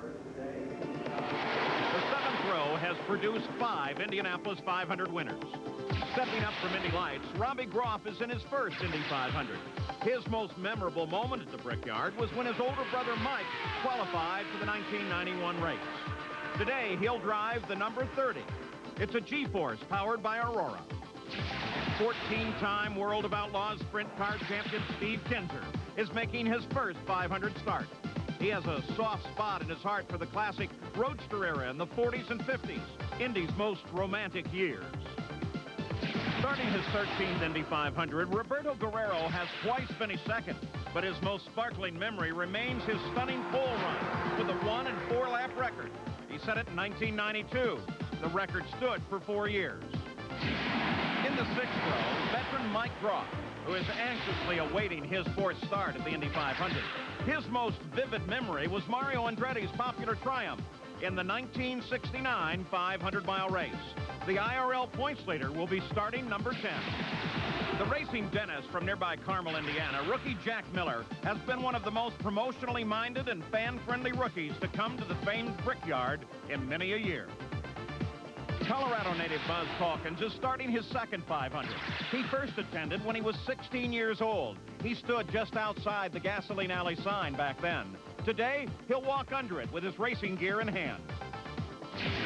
7 times the 500 winner has started in the 5th row. A native of Sweden, Kenny Brack, is another of the talented rookies in today's field. His first hot lap here at Indy will forever be etched in his memory. He drives for Rick Gallis, who won the race as an owner in '92. A quiet and unassuming rookie, Alfonso Giafone, joined the field on the first day of time trials. He's proud to follow his fellow Brazilian Emerson Fittipaldi to the hallowed halls of the Brickyard. Stefan Gregoire will run his 3rd Indy 500 today. His biggest thrill in his career was qualifying for the 93 500 as a 24-year-old rookie. He qualified faster than Fittipaldi, who won the race that year. Only 3 500 winners have started in row 4. Flamboyant Robbie Gordon is gearing up for his 4th start. Twice he's led the great race. One of my most memorable moments was in 1995 to come from a lap down and end up leading the race. And to finish the Indy 500 is always a success. Today, Robbie Gordon will start number 42. In his 8th race, Eddie Cheever acknowledges the compelling ingredients of the 500.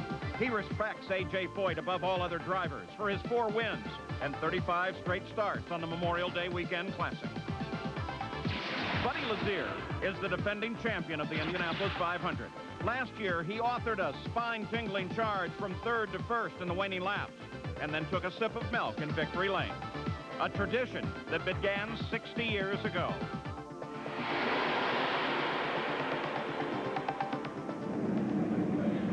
Now we take a look from the first turn area to the exit of the pits. The crowd begins to move further and further up into the stands, trying to find the locations that they will watch the race from. The parade of celebrities has begun on the track. The Purdue University All-American Band is waiting in position in front of the master control tower, and we're getting closer and closer. Let's go to Jerry Punch. Well, standing by with Kerry Agajani. And Kerry, we were going to talk to Keith Ward earlier today, and we talked to him about what's happening. He's now on the racetrack in a pace car, checking the track situation. What do you understand we're looking at for a start time? Well, it looks like we're about an hour and 5 minutes later is what the problem is. There were weepers. You know, track was wet. It's drying. Keith's out there checking it right now. But the latest I heard from him just a few minutes ago was that we'll do the national anthem at 11:47. It was supposed to be 10:42. So that puts us at about a 12:05 start. All right, 12:05, we're talking about Indianapolis time. We're talking about 1:05 Eastern time. So, in other words, the national anthem is just a couple of minutes away, and then we're on with the pre-race in the beginning. As long as the weather holds, just a couple of minutes away. So everybody get ready. All the engines are warmed up. We had them warm up. We're going to top them off and roll them out onto the grid. All right, that's Kerry Agajanian, Vice President of USAC. The parade of celebrities continues now on the backstretch, heading into turn 3. The fans are ready in the stands. Hopefully the rain will stay away and we'll have a full 200 laps, 500 miles for the 81st running of the Indianapolis 500. We'll continue to watch the skies, though, and shortly the cars should be on the track.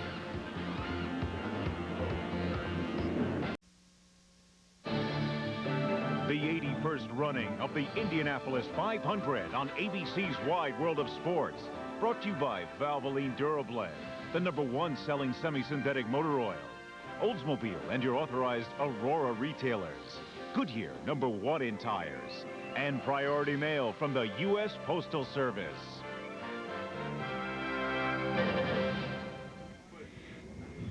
We continue to count down to a potential start of the Indianapolis 500 with a wary eye to the sky as the cars now are being moved out onto their positions on the main straightaway. As we mentioned earlier, there are different chassis, different engines in this field. In the field today, there are 2 new chassis types and 2 engine manufacturers. There are only 2 chassis available to drivers in this year's Indy 500. You have the Dallara chassis here, made in Italy. There are 21 of them in the 35-car field. And you have the G-Force chassis, 14 of these made in England, competing in today's race. There's one key way that you can tell the difference between a Dallara and a G-Force on television. On the G-Force, notice in front of the rear wheels, it's clean coming off the side pod right here. By contrast, when you go over to the Dallara, you'll see this aerodynamic flip-up or kick-up wing right here in front of the rear tire. These cars generate about 15% less downforce than a year ago, and they've been slowed by 15 to 20 miles per hour. The biggest difference you'll see between last year's car and this year's car is this air induction box right behind the driver's head. And Gary, the reason we need this air induction box is there's a brand new engine formula as well. This year, they use a normally aspirated, non-turbocharged 4-liter power plant that needs that air. Now, teams, again, can choose between 2 engines. One is the Oldsmobile Aurora, the other is the Nissan Infiniti.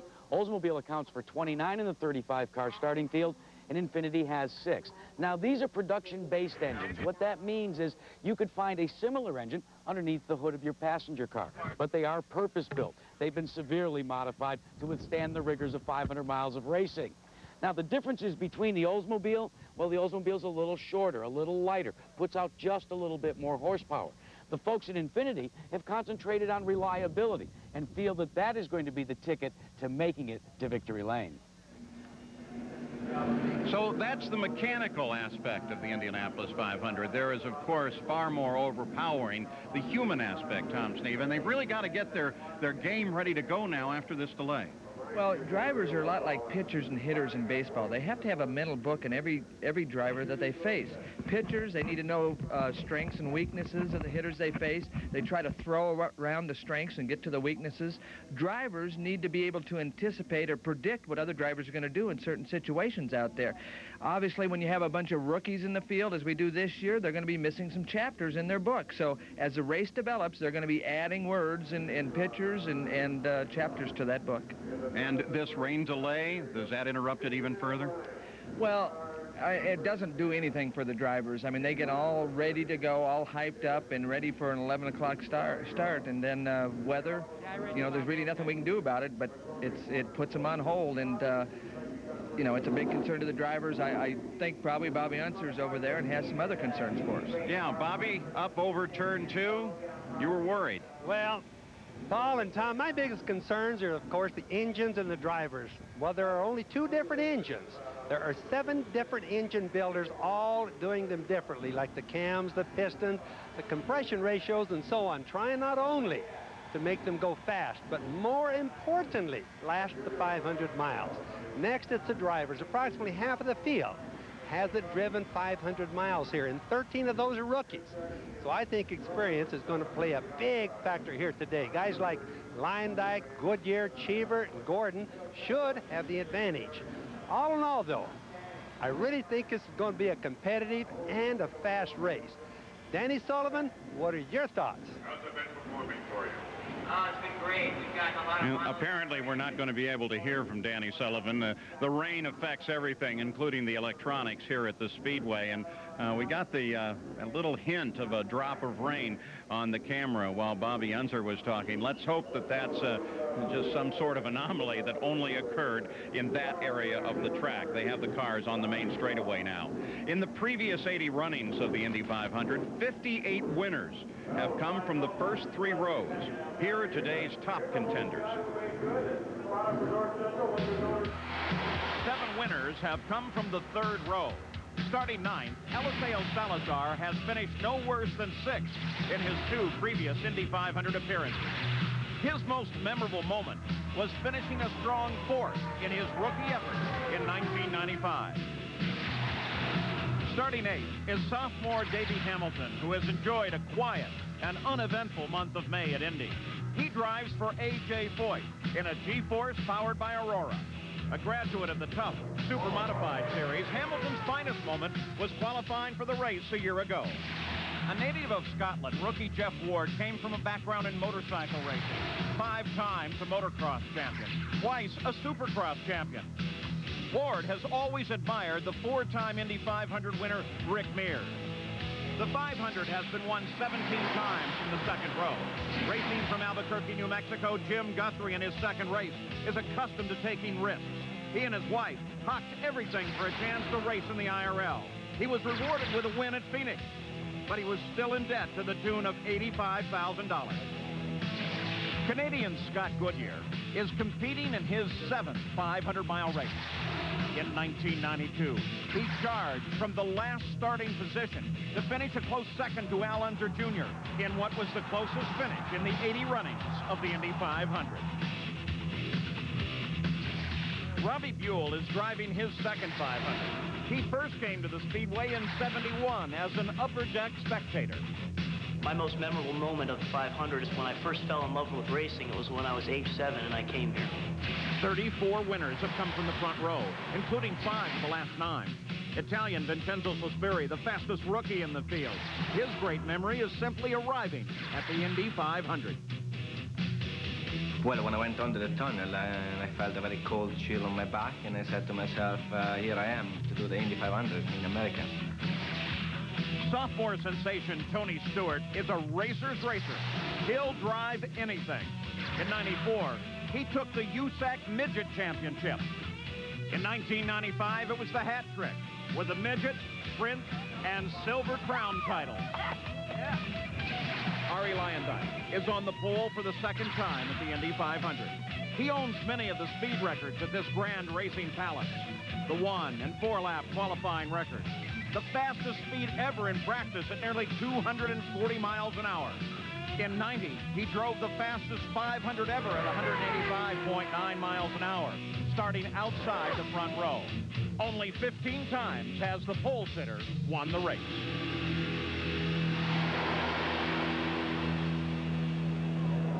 So now we see how those numbers play today. Now, high above turn 4, in a booth overlooking that great vista, is Danny Sullivan. We finally got your equipment working, Danny. What do you expect today? Well, of course, the talk all month has been about engines. Everybody's had engine problems, but once that green flag falls, the driver can't worry about it. Either the engine's going to go 500 miles or it's not. They can't be concerned about it. But because of that engine problem, they haven't had very much time on the track. The guys I talked to say their concern is they don't know what the car is going to do in traffic with all that turbulence. Do they have the proper race setup? What's it going to do with all those other cars around them? Paul?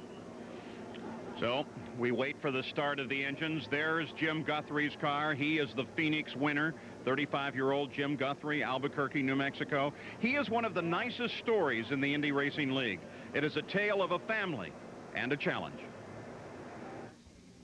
This is a story about 2 young lovers. The story of New Mexico's Jim and Missy Guthrie. Met Jim when I was 15, and I fell in love with him the minute I saw him. Theirs was the American dream, a home, 2 children, a small business, and Jim's hobby, motor racing. But the dream turned into a nightmare when Missy discovered she had cancer.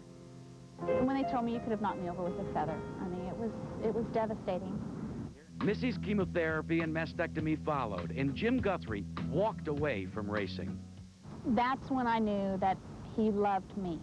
It wasn't anything that we had gone through. It wasn't because I was there. I stuck through the thick and thin of building a business. He really, truly loved me. Cured of her cancer, Missy told her lover that it was her turn to support him. She told Jim to embrace his dream, a professional driving career. When you love someone as much as I love Jim, it doesn't matter. I mean, I have so much faith and so much confidence in him. He's not going to put us through something that he cannot get us out of. They mortgaged all of their possessions and joined the IRL, but finances threatened the dream. I had told Jim, you know, if we don't do well at Phoenix, we can't get to Indy. There's just no, I mean, we're tapped out. I don't know where else we're going to get any more money. And I said, you know, you've got to finish at least in the top 5 for us to be able to continue on. Jim Guthrie may do the impossible. In fact, he has. That Phoenix 200 win rescued their budget and brought the Guthries to Indianapolis Motor Speedway. Triumphant over cancer and winners in racing, they embrace and still honor that inexplicable lure that first brought them together as teenagers. When you lay your head down next to his at night, what do you think? How lucky I am to have a man who stands by me and supports me.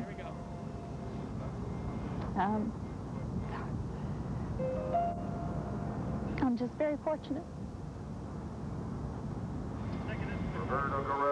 Jim's such an emotional tale, but all month you've also said, hey, I can win the Indianapolis 500. Do you still feel that way? Well, I'll tell you in a couple hours, but yeah, I think so. I take the approach like Al Sr. and Rick Mears has, and I hope I can apply what I've learned by watching them for years and bring home the victory here today. Now, that little test session yesterday, the shakedown, identified something that could have knocked you out early in the race. Tell us about that. That's right. We tried a new tripod, and turned out that it was a little too hard, and it actually broke on our 2-lap little stint yesterday. So that was a good time for us to find that out, obviously, and we've gone back to the old style, and hopefully that'll be successful for us. Now, before the Phoenix race, Missy said you had to finish 5th or better. What did she say this day? She hasn't said anything. I guess it's okay to win this one, too. Gary, just a great story here, Jim and Missy Guthrie. Well, here's another great story. We chronicled it last year. Already today, leading up to this moment, we get closer to an anticipated start, but the skies are darkening.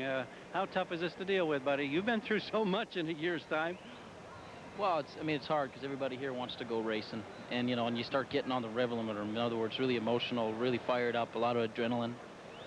So it makes it even harder to just, you know, to stay relaxed. And, you know, it's hard to remember, but most of the drivers here, though you're here to make a living and you're there to have success, you're also here to have some fun.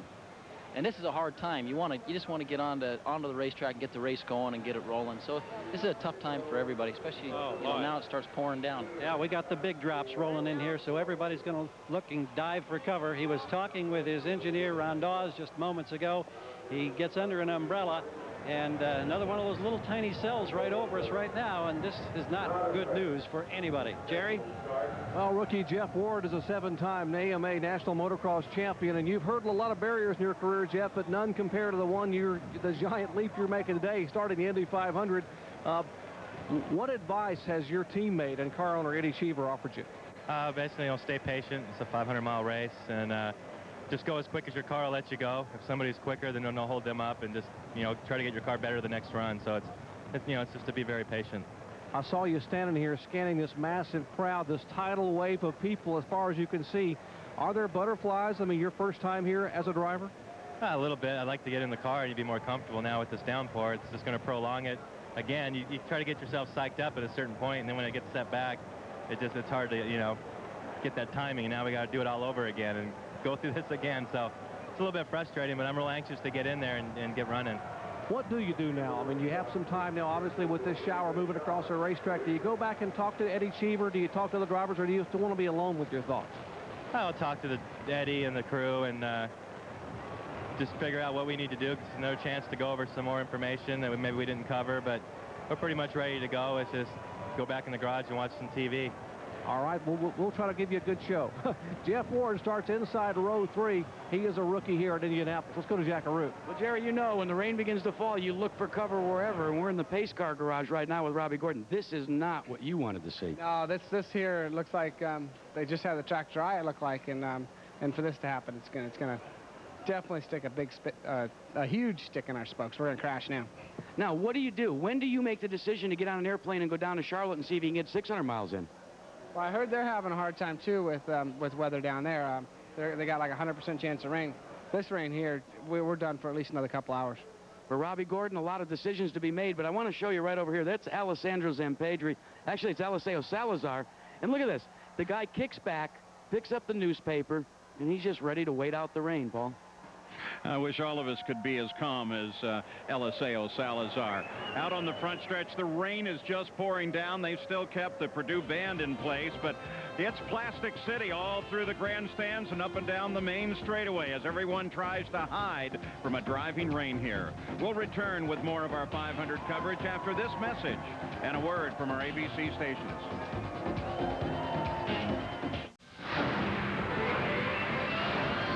The Indianapolis 500 continues on ABC's Wide World of Sports.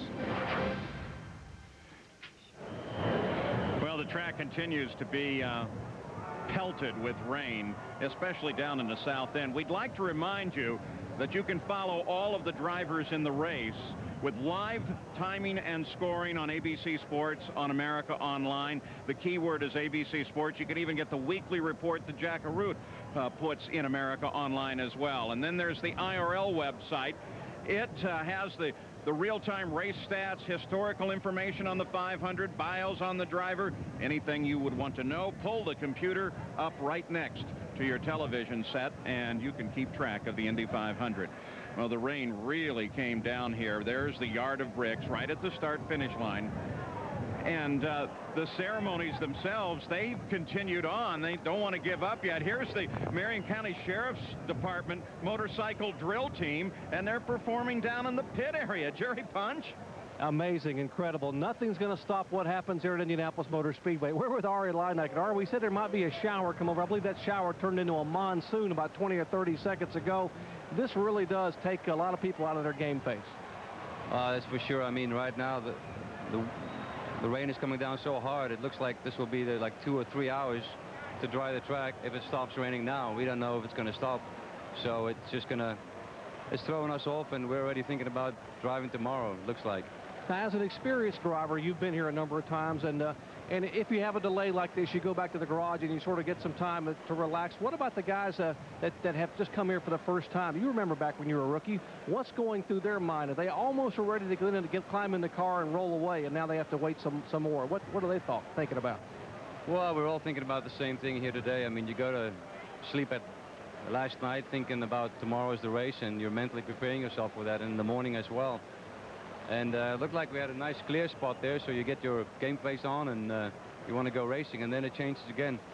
And you just have to do the exercise a couple of times, and it's not that hard. It's just too bad for the fans that come out here. It's too bad for all the people that are, you know, with the racing team, sponsors, and other people like that can't come back tomorrow maybe, and it's just unfortunate for them more than it is for us. What about the track itself? I know the rain, obviously, by washing the rubber off, can change the track drastically. Can you accommodate for that, or can you predict what's going to happen as far as changing the setup on the car? Well, we changed our setup a little bit based on the fact that it rained hard last night, and the track's probably going to be a little bit greener than it was last week. You know, we made a few changes to the car in anticipation of that, and we just hope that it will work. But it's a long race with a lot of pit stops, so we can adjust a little bit here and there. But it definitely changes the feeling of the track. You know, people in the past who started on the front row have been able to talk to some of the other drivers about the start of the race. Have you talked to Tony Stewart and to Vincenzo Sospiri about how the race would start, what would happen at the green flag? We had a front row meeting yesterday. Tony Stewart wasn't there, so I haven't spoken to Tony, but I did talk to Sospiri about it. And, you know, it's basically just same thing all over again. We have to get through that first corner to be able to finish the race, and I think those guys want to finish the race too. This is the part the driver likes the most, where you can get in the car and you finally have some peace and quiet for the month of May. Right. You put your helmet on, and it's just you and the car and the crew in the pits. You know, the team working together, and Treadway Racing has done a great job this month. And but you put your helmet on, and just gets quiet and you're in your own little world, and that's a great feeling. Well, when we do get this thing started, this man, the Flying Dutchman, will lead him down to the green flag. Jackaroo? Well, Jerry, you and I, being race rats like we are, we know why people can't race in the rain, especially on ovals. We see it on road courses. We figured we'd caught up with Al Spire of Firestone, director of racing. How about explaining to the uninitiated, the people that maybe tune in only once a year, why we can't run in the rain at Indianapolis? Well, you know, under dry conditions with slick tires on a dry track, the drivers had great grip and everything. But you've got to imagine going through a corner at 200 miles an hour in the wet. And while we have rain tires, like in Formula One, that grip the road very well, you've got some visibility problems with spray for the drivers. And I think the thing here at Indianapolis is if you make a mistake and anything slips out of your control in the wet, you're into the wall right away. And it's just a risk the drivers really don't want to take. I'll tell you, at these speeds, guys, I don't think it's a risk I'd like to take either. Paul, one of the things that I think we ought to talk about, though, is the fact that Goodyear Tire and Rubber Company has begun to do some rain tire testing of oval track, but with 3,000-pound race cars in the Winston Cup division. Al, thanks for stopping by. Okay, you're welcome, Jack. Well, there's a bad sign. Not only does the rain pour, rivers begin to cascade across the track here. The teams have decided the prudent thing to do is get the cars off of the straightaway, perhaps even back into the garage area. But for the moment, they've stayed optimistic, and most of the cars have been pushed to their pit positions, hoping that they can get them back out. And, of course, when the rain stops, the track will dry, and eventually we'll have a running of the Indianapolis 500, and ABC Sports will be here to bring it to you.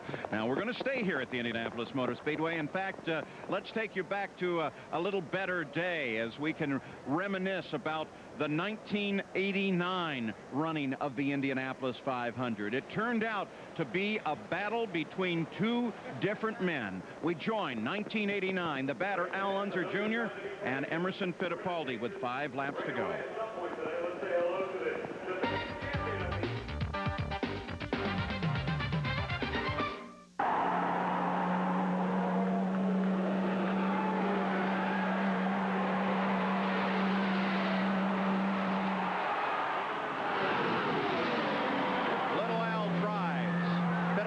Says no. 5 laps to go.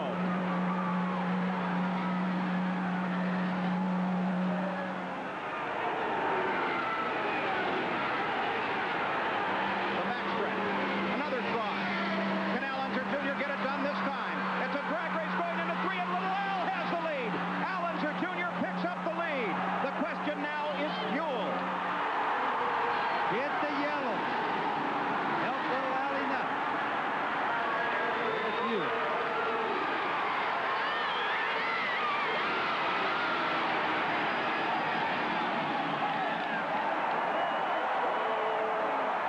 Little Al wandered back and forth on the main stretch. Was he trying to pick up a little more fuel? That tank is right down to the bottom now with 4 laps to go. He's trying to break the slipstream that Emil's trying to use to keep up, Paul.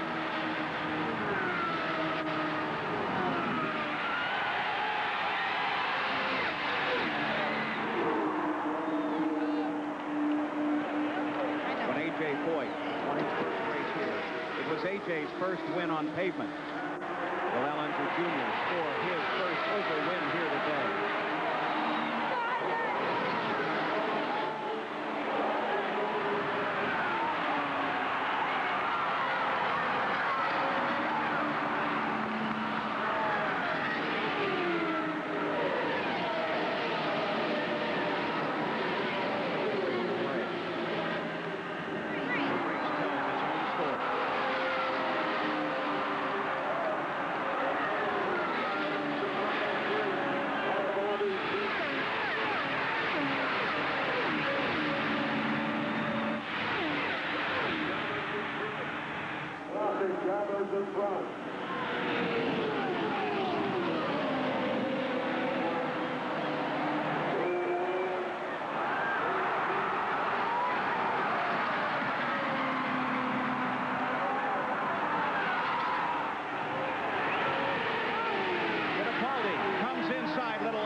To the right. Can Fittipaldi get past? Little Al brings it down low. They touch. Little Al into the wall. Fittipaldi continues on.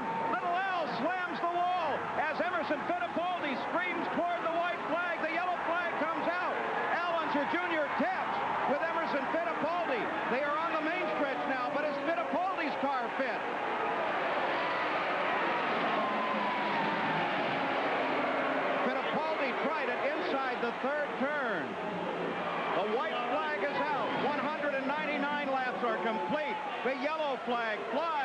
Teresa kisses Pat Patrick. Can you imagine the despair that Shelley and Al Unser feel now? Because for the second year in a row, he's okay. Little Al climbs out of his car, walks away from the safety crews. For the second year in a row, the Indianapolis 500 will finish under the yellow flag, but this time it will be a new name. It will be that of two-time world driving champion Emerson Fittipaldi. Former world driving champions winning here. Jimmy Clark, Graham Hill, Mario Andretti, and now the name Fittipaldi will go into the books. What promised to be a close finish ended with a lap and a half to go. Al Unser Jr. stands by the edge of the race course. What will be his reaction as Emerson comes by? Was he angry? Did he gesture? He went out to signal it. Little Al stepped out toward the edge of the track. Now the pace car will lead Emerson Fittipaldi, just like it did last year for Rick Mears, toward the checkered flag. The 73rd Indianapolis 500 is rolling to an end, and Emerson Fittipaldi, under the yellow flag, has captured his first 500-mile race victory at Indianapolis. Emerson Fittipaldi wins the great race. And boy, are they happy. No surprise whatsoever.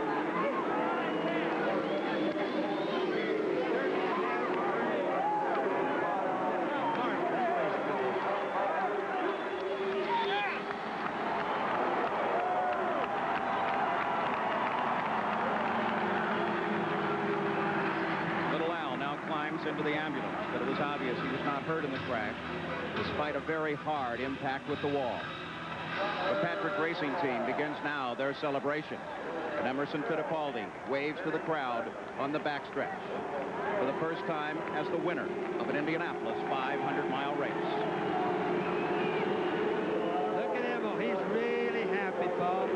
We didn't get the chance to see exactly what happened. That in-car cam really showed the jolt that Little Al got going in the turn. Here we go, Bobby Unser, on the backstretch as Little Al and Emo race closely together.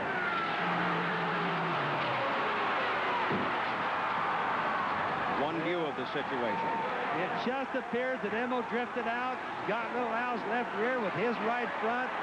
Little Al couldn't do anything about it. That was very similar to an accident we saw in a stock car race 2 weeks ago. So Emerson Fittipaldi with an accident here. Let's take a look at it again.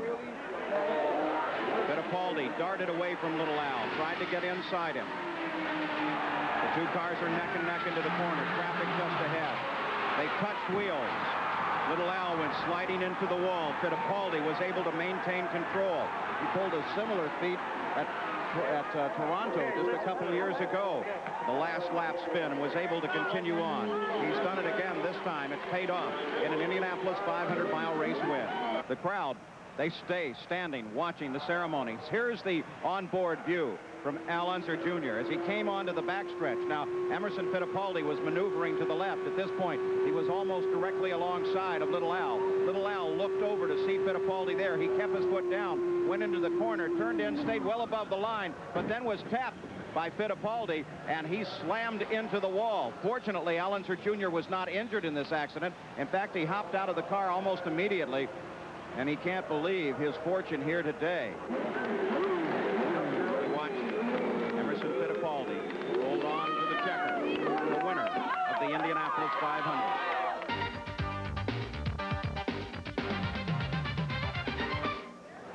And of course, Al Unser Jr. in a great gesture of sportsmanship gave the thumbs up to Fittipaldi as he came around and passed him heading for the checkered flag. Well, it's a steady fall of rain now at Indianapolis. The question is, what are we going to do as we have an F-16 flyover here? Perhaps you heard the roar. Jack Arute, what's up? We finally found Keith Ward out of the rain in the USAC offices here. And Keith, we were about 10 minutes away from getting this thing underway. We were so close it wasn't funny, Jack, and it's just one of those things you can't control, you know, and we're going to get these cars off the track here just as soon as we can, get them back to the garage, and we're going to go to work again and see what we can do. And if there's any way possible, we'll still try to get this thing underway. They've begun to pull the cars back into Gasoline Alley. Now, let's talk about the procedures. You'll dispatch the jet dryers. I believe there's about a dozen of those. You also have numerous vehicles that'll be going out there trying to sweep the water off, right? That's exactly right. Our first priority will be get the pit area dry again so we can bring the cars back out of the garage area. And then we'll work on the track so that as soon as we get it dry, well, we can grid the cars right away and start it again. So I guess if it was going to rain, Paul, this is a good time for it to rain because we still have plenty of daylight and the window, we're still well within it there. But, you know, this is kind of tough for you, too, because you wanted to get someplace special tomorrow. Yeah, I'd like to say hello to my wife, Judy.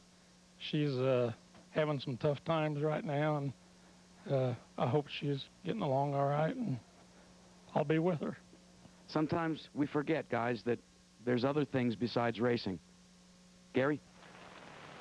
Well, we're watching as one of the Menard cars comes in from the rain now after having left the line. This is Robbie Buell's car. Tony Stewart's car arrived here just moments ago, and we watch it roll into Gasoline Alley.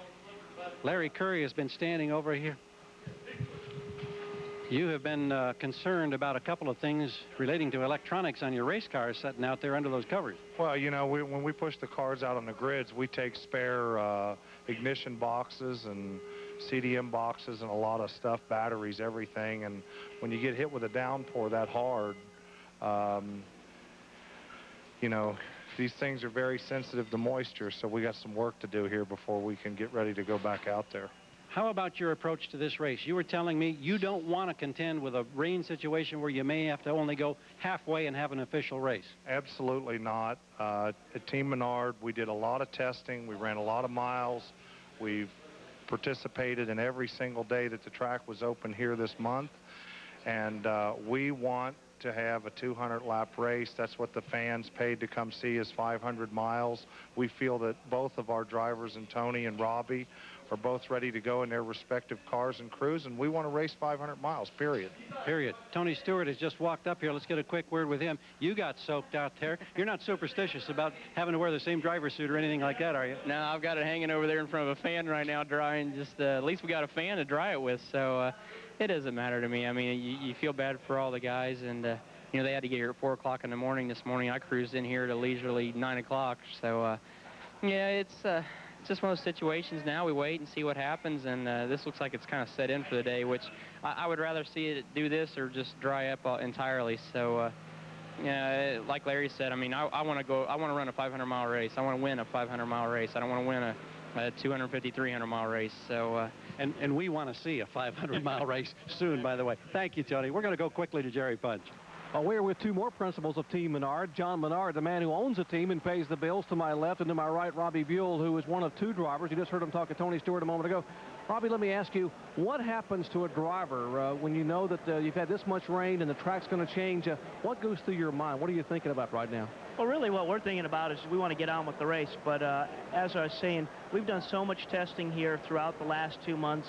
We're pretty confident with the car. The whole crew at Team Menard, we feel confident enough about our cars, what we know about the cars, that the conditions won't bother us. Obviously, dry conditions will be a great thing. We're talking about how this league has given young drivers opportunities. You're a prime example of that. Came here a year ago with Greg Beck and then got the big call from John Menard. It had to be quite a tribute to you to get a call from someone like John. Yeah, absolutely. I mean, I've been, you know, I'd won an Indy Light Championship. I'd been in kart for a couple of years and kind of been bouncing around, and this is an opportunity that I've been waiting for, you know, about 10 years now. So, obviously, he responded well with qualifying inside of row 2. He has 2 cars in starting second and fourth. John, let me ask you, in years past, you've opted to run more than 2 cars. This year, you said, no, we're going to concentrate on getting 2 cars in and trying to win the thing. Well, we really like to win the race. You know, we've been running the IRL series. We've led every race, and we've never won one yet. So we really felt like we should concentrate our efforts just a bit more and try to see if we couldn't win the race. In years past, people have said Menard's cars are fast, but they haven't been that reliable. Have you changed the focus this year to try to maybe get some more reliability? Have you tuned them back a little bit to run the 500 miles?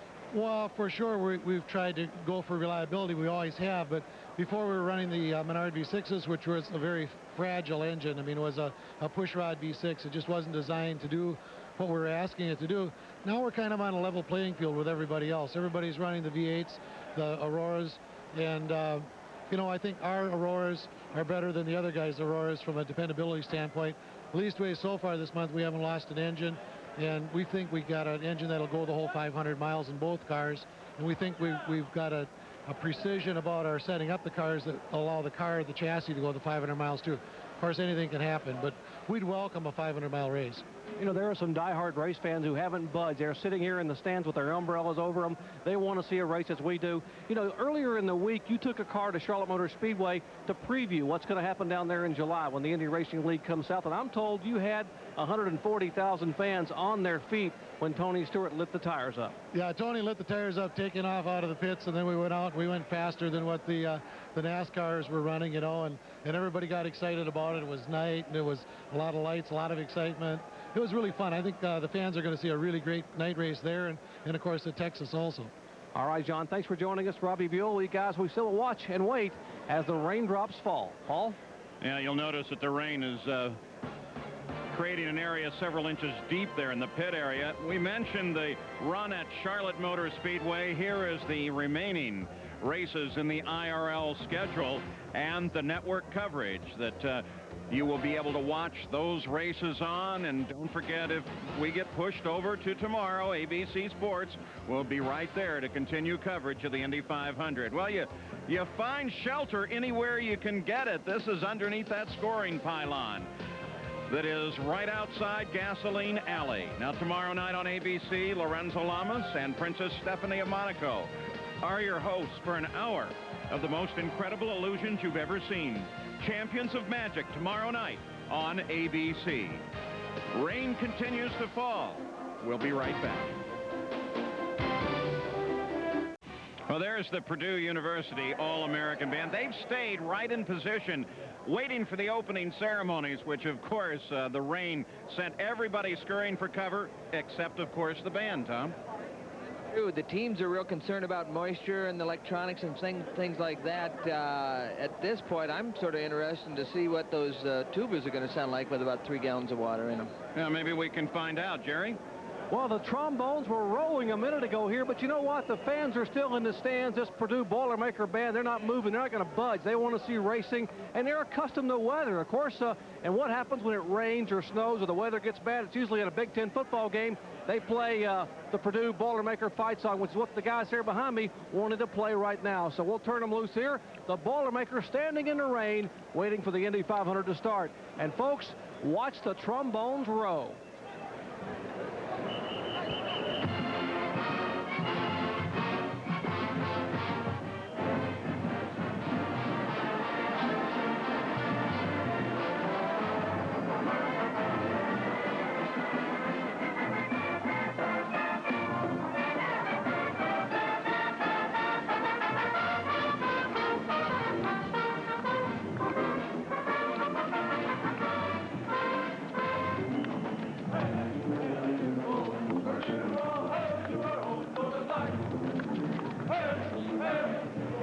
Tell you a little bit about A.J. Foyt's garage. Remember, we told you it's off limits. Here's the white line. There's A.J. Foyt. Let's see just how serious he is. Well, Paul, I think he's serious. I think that's deadly serious. Nice job, A.J. Boy, many of us wish we could have done that at one time or another. 4-time winner of the Indy 500. Now, let's take you back historically once again. One of the great eras at the Indianapolis Motor Speedway was just before the Second World War. It was the era of the great Wilbur Shaw.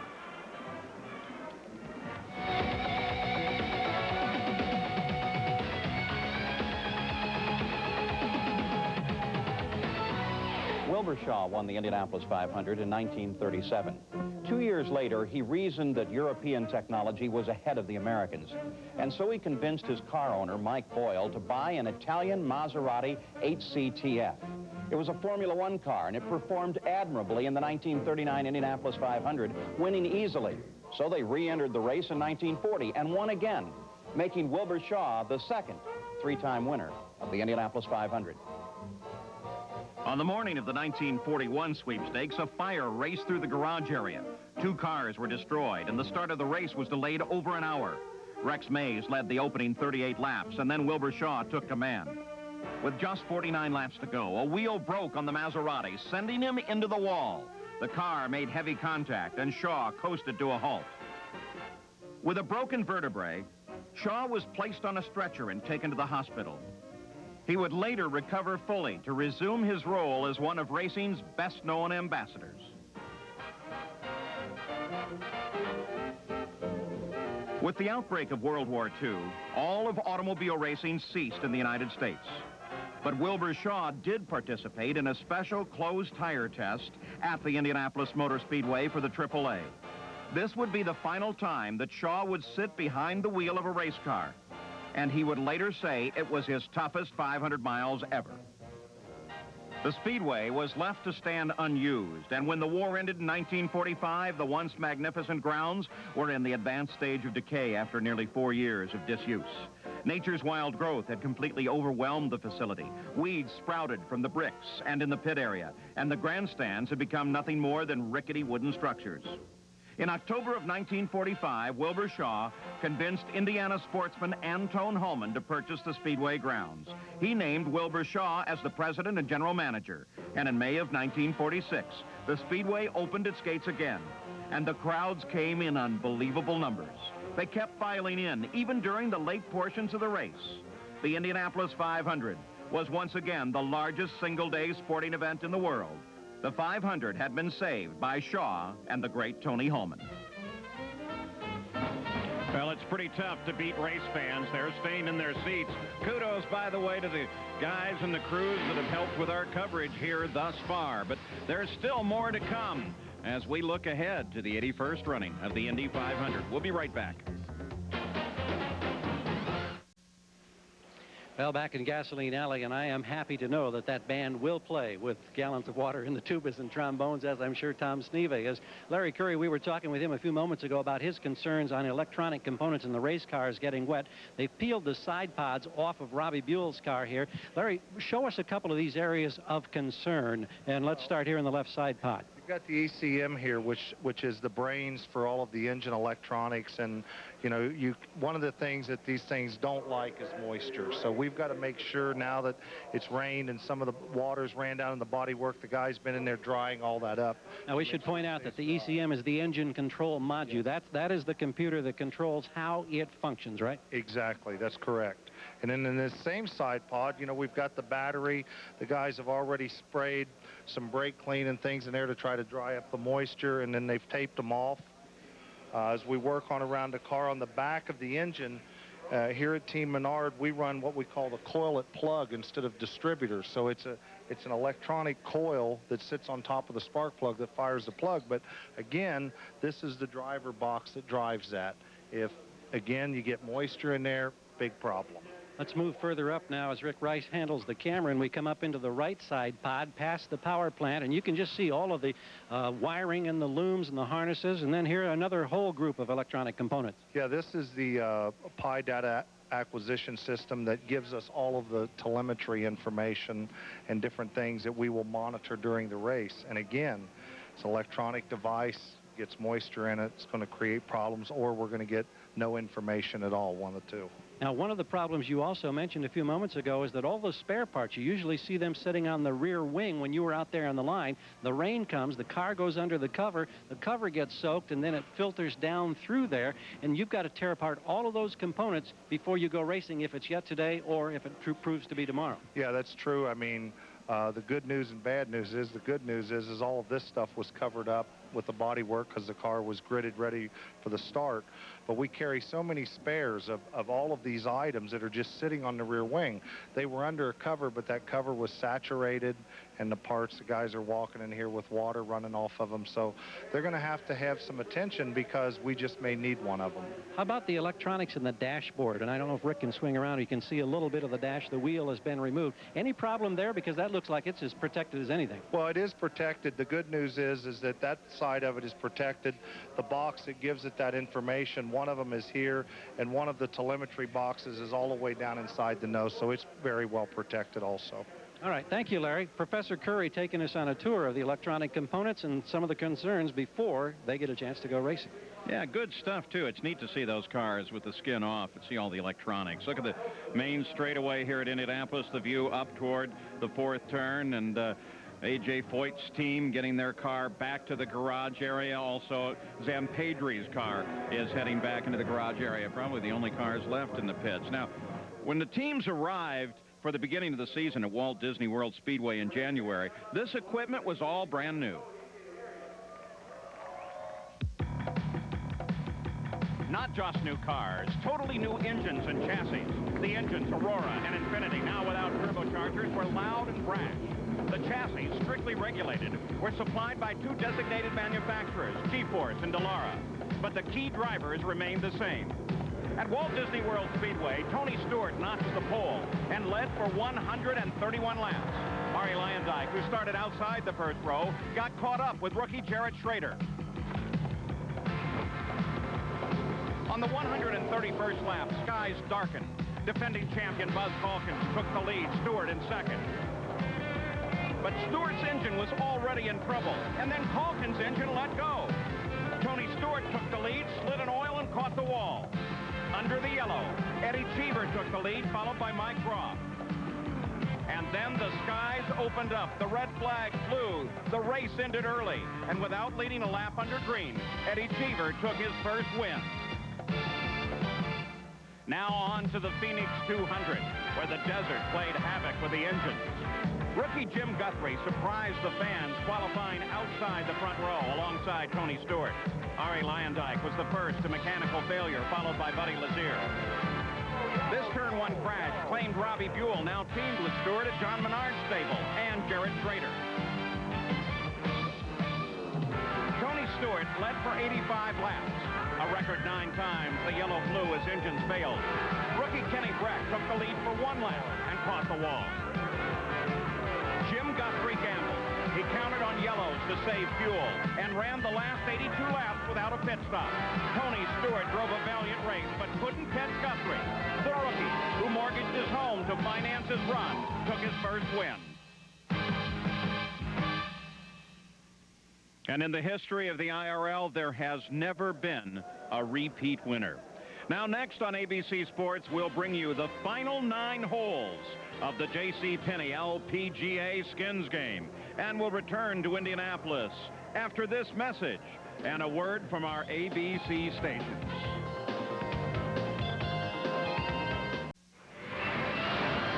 The Indianapolis 500 continues on ABC's Wide World of Sports. Well, actually 2 people under that one. Sitting up in the Tower Terrace section, trying to keep dry, trying to stay warm, and waiting for the start of the Indianapolis 500. The rain slowed down here considerably. Jerry Punch? Well, Sweden's Kenny Breck, Paul, starts outside of row 5 in his first ever Indy 500 start. And I'm going to ask you, Kenny, growing up in Sweden, what was your concept of what the Indy 500 really is? Well, you know it's a great race and a big race and one of the world's biggest sport events. That's the concept of it. But you don't really understand how big it is until you get here. Is it bigger than what you thought? Yeah, it is. It's a lot more going on than I thought around the race, and a lot of fans, and it's just amazing. The fact that you're with an established team here, it has to mean a lot. I mean, with the support you've gotten. Does it put any pressure on you to know this team finished second a year ago and has been always a contender when they come to the Indianapolis Motor Speedway? Well, first of all, I want to say I feel great support from the Gallus family and all the sponsors, we have, and it's great. And as far as pressure, they have done a really good job here, and I'm here to do my job, and I'm going to do that as good as I can. I'm going to blank off all the other things around it, just concentrate on the racing, and hopefully we'll do fine. You've already got 1 win for Team Gallus this week. That came in the pit stop competition. You performed like a veteran. Well, that's as I said, I have a great team behind me. It's just a team effort, because the driver drives in and he drives out, and that's it. You don't do that many my performance there is low key compared to what the team is, But I know that, if I'm not quick enough on the track, I can always go into the pits and make up a few positions maybe. Well, let's talk to the man who put this team together, a very potent one indeed, Rick Gallus, who's standing by with our Jackaroo. Jack? Well, Rick, you were talking about the pit stop competition, and I saw you before the pit stop competition in the golf cart, and you had the stopwatch. And I said to you, hey, they're not going to perform knowing the boss is watching. And you said... Well, I said they need to perform regardless of who's watching, Jack. So we put a little pressure on them, but they're used to it, and they did a great job. Let's talk about the Indianapolis 500. You are a winning car owner here. You come to the IRL. Do you see any differences then versus now? Well, yeah, I see some differences. You know, you don't have the Andretti's and the Unsers here and everything else, but you've got a lot of great teams and a lot of great owners. And, you know, I see what I'm measuring is not really thinking about CART. You know, they've got a great series and they do a super job, but what I'm measuring is, you know, the difference between the IRL, between Orlando and here is unbelievable. I mean, we went to Orlando and we really, none of us were really prepared for it. But then we went to Phoenix and it was like 300% better. And then I come here and this is pretty close to where it's been before. And, you know, we're an X-Kart team and we qualified 15th and we've gotten some speed back, but the competition is terrific. And I really believe it's going to get bigger and better every time we go out. This engine and chassis package, I mean, that was a pretty ambitious project. As a car owner, to see the learning curve as steep as it was, as you said, when we went to Orlando, does it create a new kind of pressure on mechanics? You know, we talked about it during qualifying that possibly now you've got to develop an entirely different outlook on who you hire to crew your car. Well, you know, there's a lot of good mechanics out there, but there's a lot of series right now, and so it's getting harder and harder to find good people. Fortunately, most of my people have been with me a long time. They stayed with us when we made the decision to go to the IRL. But that is a good point. And, you know, I have to compliment Aurora for the job they've done, and G-Force and Infinity and Dallara, because they've done in a very short time what I don't think a lot of other companies could do. You know, it took Ilmore a long time to develop their program. The Ford Cosworth, it took a long time. And here's a company, particularly Aurora, who's come up here and had to supply most of the field. And you know, the motors have been lasting. They've had some small, you know, problems with, you know, oil lines and things like that. But we've had 2 motors this month that we put over 700 miles on. And that's a great compliment to Aurora and Oldsmobile. And that just shows the support that General Motors has for the series. And I think it's great. And I fully endorse this series. I know that we have some growing pains. I know that, you know, when it's too bad that sometimes you have conflicts. But the bottom line is this series is going to work. And we're excited to be a part of it. Well, Paul, we're inside Rick Gallus's motorhome, and the weather finally got to us. Our equipment is starting to crash. Thank God it's not a car. Well, the water does get into everything. The yard of bricks at the start-finish line 4 times previously. They have seen a postponement of the Indy 500. Let's hope that doesn't happen today. When we come back, we're going to take a look at the closest finish in history. The 81st running of the Indianapolis 500 on ABC's Wide World of Sports. Brought to you by the all-new Regal GS, official car of the supercharged family. Rogaine, medically proven to regrow hair for men and women. Digital Equipment Corporation, digital whatever it takes. And Coors Light, cross-brewed to tap the clean taste of the Rockies. Well, here's some good news. The rain has stopped once again. The track, though, is as wet as it has been the entire day. Still, the fans have a little lunch, just kind of wait it out. It's amazing how they stay in their positions in the grandstand. Now, don't forget to watch The Deuce, ESPN2 next Saturday, the 31st of May for qualifying at the Miller 200. And then tune in on ESPN on Sunday for the race brought to you from West Allis, Wisconsin, the Miller 200 on ESPN next Saturday and Sunday. So we mentioned the 1982 race and its close finish. It was a decade later that Indianapolis saw the closest finish in history. Let's go back.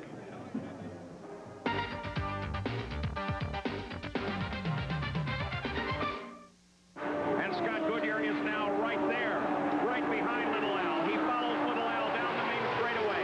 Anywhere Little Al goes, there is Scott as well. And further, then you weave back and forth like that. You scrub off a little bit of speed too, but Scott has nothing he can do except to follow him because he needs the drafting.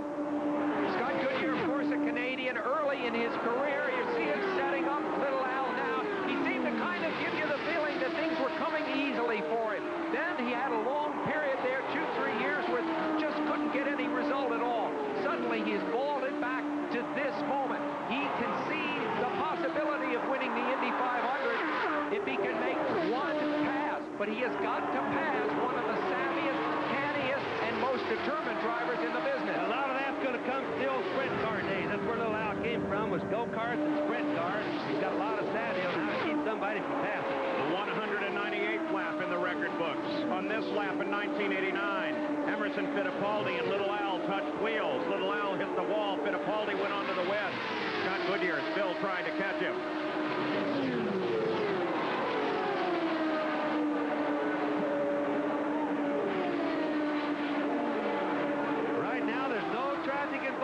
front of him, Paul. This is what got him the last time. And Al Unser Jr. sees Dwayne Sweeney's white flag. 2.5 miles. One more lap to go. If Scott Goodyear has a chance, the time is now. Don't forget, 10 years ago, John Cox and Rick Mears raced on the last lap for the finish. John Cox won that one. That was experience over Rick Mears' relative inexperience. Will that happen again here today? They're on the backstretch. 223 miles an hour on the last lap. No traffic involved.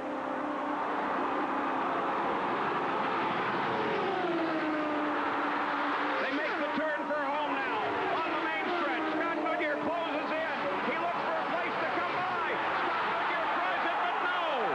I believe that's the closest finish in Indy history. Closer than the race 10 years ago when Gordon John Cox beat Rick Mears. 10 years ago when little Al was new to this track. And now, Al Unser Jr. is a winner at the Indianapolis 500. It was quite a moment because, quite truthfully, for a second there, we had no idea who won the race. On the computer scoring, the interval between first and second was shown as 0-0. It turned out, of course, that Al Unser Jr. just nipped him at the line. Let's go to Gary Gerald. Back in the garage area, car number 90, Delora Chassis Infinity Power Plant. Number 90, Lynn St. James, the driver. Yes, the one there with the bare feet working here on the checkerboard square.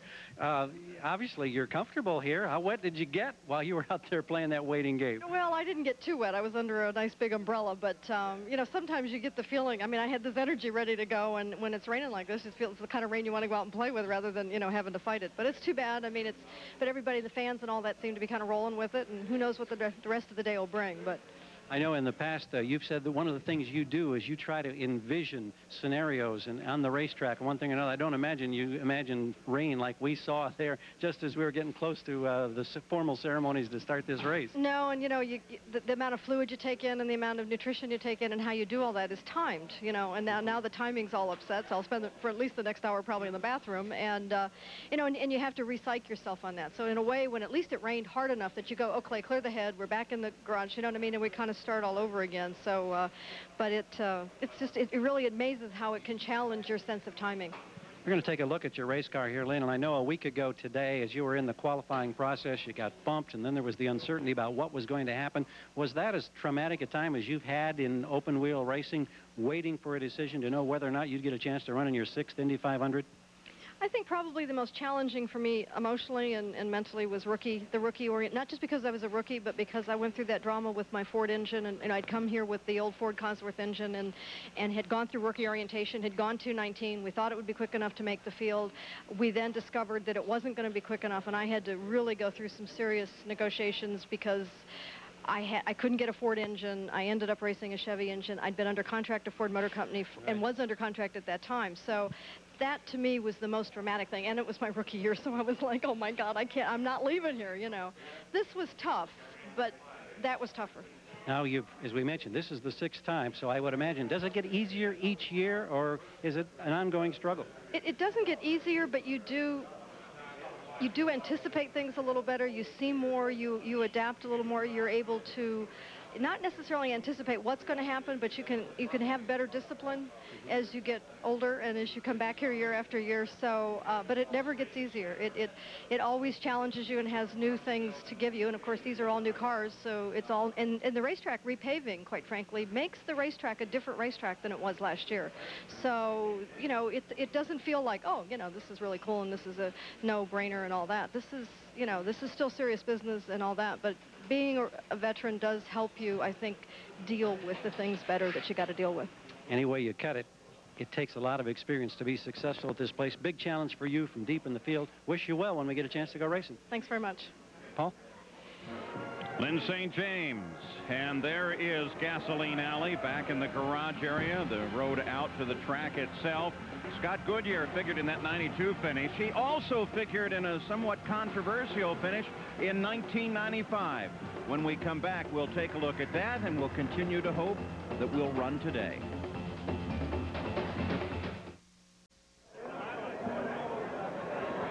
Well, back live live at the Indianapolis Motor Speedway. They do have some of the equipment out on the track, some of the jet dryers getting ready to be put in use. Hopefully the track will continue to dry. We haven't had rain in the past few minutes here. Now, we mentioned the controversy surrounding the 1995 finish. It all centered around Scott Goodyear, who was the leader of the race in the closing laps. Let's take you back now to 1995.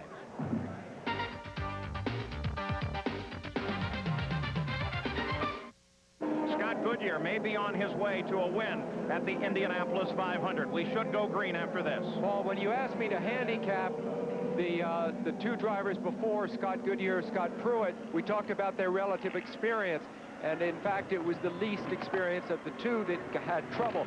Once again, to compare them in experience, it's Scott Goodyear with 6 years of racing here, Jacques Villeneuve in his second. So a veteran, a sophomore, and two rookies.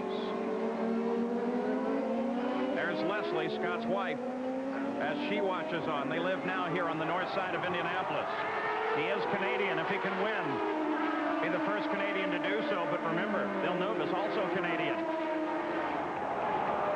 And Salazar, then Fittipaldi. He blew the pace car right off. No, that can't be right. Can't do that. Pace car was too slow, Paul. He needed to get a run. But they gave him the green flag anyway. Dwayne Sweeney is waving the green flag. Goodyear got a run on the pace car. I think it was only a normal deal. The pace car just wouldn't accelerate. He just went too slow. Jacques Villeneuve was not anticipating that. And as a result, Goodyear got a good run on him. Now that's Arie Luyendyk that's moving in there. He is not part of this battle. Luyendyk runs in 8th place, a lap down. But now he pokes his nose into the fight. That was a savage setback for Villeneuve. Scott Goodyear going into turn 3 had to get moving. He couldn't wait any longer. Otherwise, the same thing would have happened to him that happened to Scott Pruitt before. And Rahal got around Salazar on that restart as well. And that puts Rahal up into the fight. The green car in the center of the screen is Eliseo Salazar, who's running in 3rd. Now that's Christian. No, that's Christian Fittipaldi. My apologies. Rahal right behind him. Salazar sitting has just been behind displaced. Rahal. Yes, also in a green car. Has dropped back suddenly. 9 laps to go. Wow, Fittipaldi in trouble in that car for a second. The track conditions, Bobby, must be terrible. They are. They're slippery, but remember, the gust comes up and goes down. If we one lap we have gust, next we don't. Oh, no. The officials are now reporting they're going to show the black flag to Scott Goodyear, the 24 car. You're on board with him now. They're going to show the black flag to the leader of the race. Stop and go penalty because he passed the pace car before the green. Scott Goodyear is about to lose the Indy 500 on a penalty. A black flag, stop and go. And look at Leslie.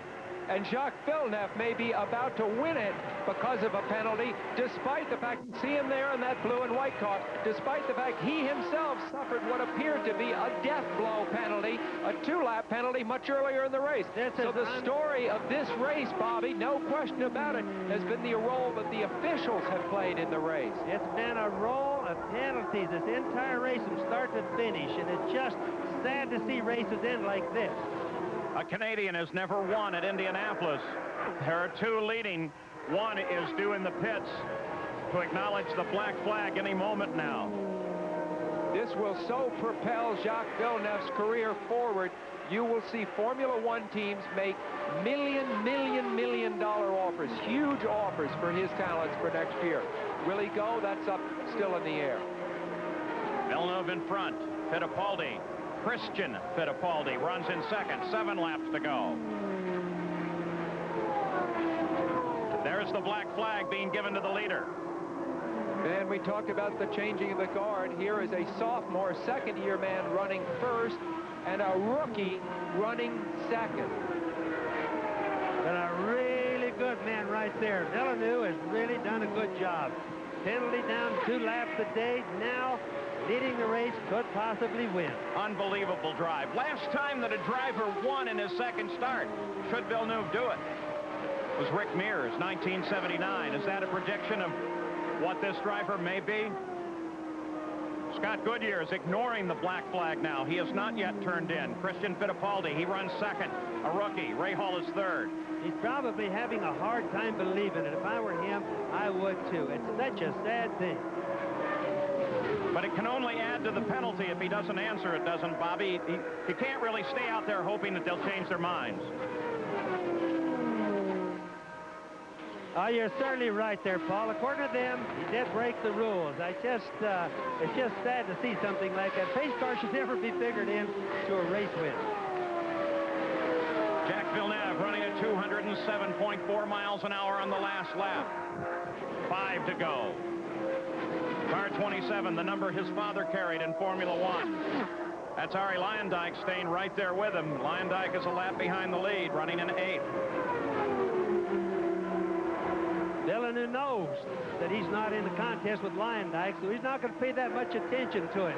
He's more worried about keeping his car on the track, worried about the wind gust, things like that right now. Now, despite the fact that the black flag has been displayed, they've not yet taken an action with regard to Scott Goodyear. The USAC computers have been showing him at the top of the order, but now they're beginning to flash a warning on their computers that they are updating the field and moving Goodyear out of the lead of the race. The leader is now officially Jack Villeneuve with 4 laps to go.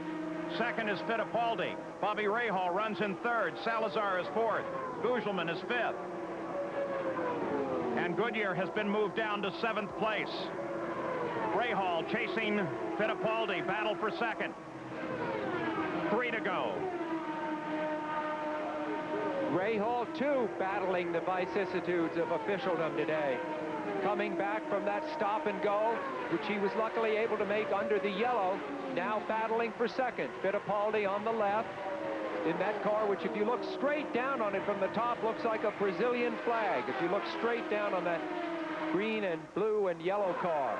Eliseo Salazar, the 7 car from Chile, now closing on Rahal. He's in the fight, too.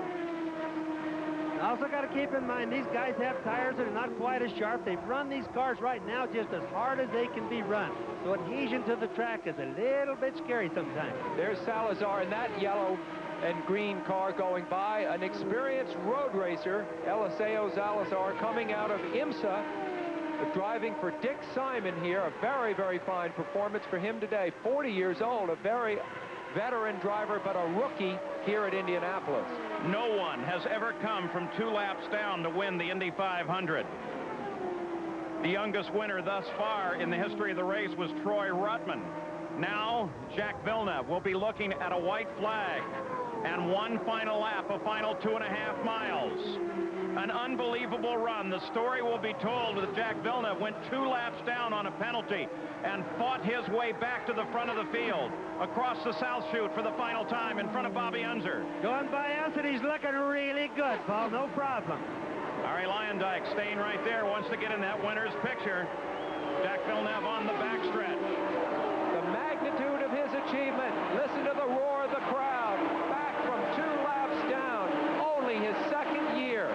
One more turn. The first Canadian on his way to winning the Indianapolis 500. Jack Villeneuve on the home stretch. And the 79th Indy 500 has been won by Jack Villeneuve as Arie Luyendyk screams by on the outside. The young Canadian has taken the win.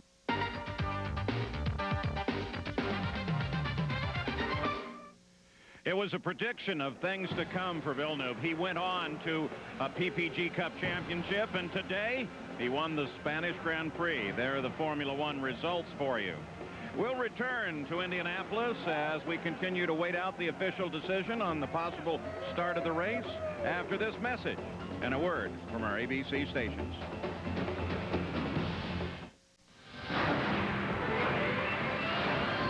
The Indianapolis 500 continues on ABC's Wide World of Sports. Back live in Indianapolis. Don't forget, next on ABC Sports, we'll bring you the final 9 holes of the J.C. Penney LPGA skins game. Annika Sorenstam has 4 skins and $80,000. Kari Webb, 1 skin, $20,000. Laura Davies and Dottie Pepper, they have yet to score. Well, at Indianapolis, they continue to wait in the grandstands. The fans are loyal, and the Purdue University band continues to entertain from the pit area on the main stretch.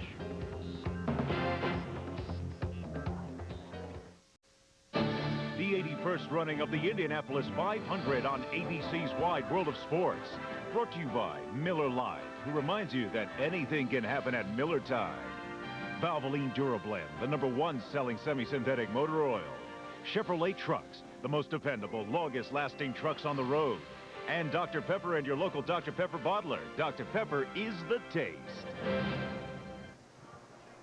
We welcome you back to Indianapolis Motor Speedway, where we are still in a rain delay, hoping to get the 81st running of the Indianapolis 500 underway. We are inside here in the dry with Stu Grant, who is the general manager worldwide racing for Goodyear Tire and Rubber. Stu, I've got to ask you, first of all, congratulations as Jacques Villeneuve's win this morning, a milestone for Goodyear over in the Spanish Grand Prix.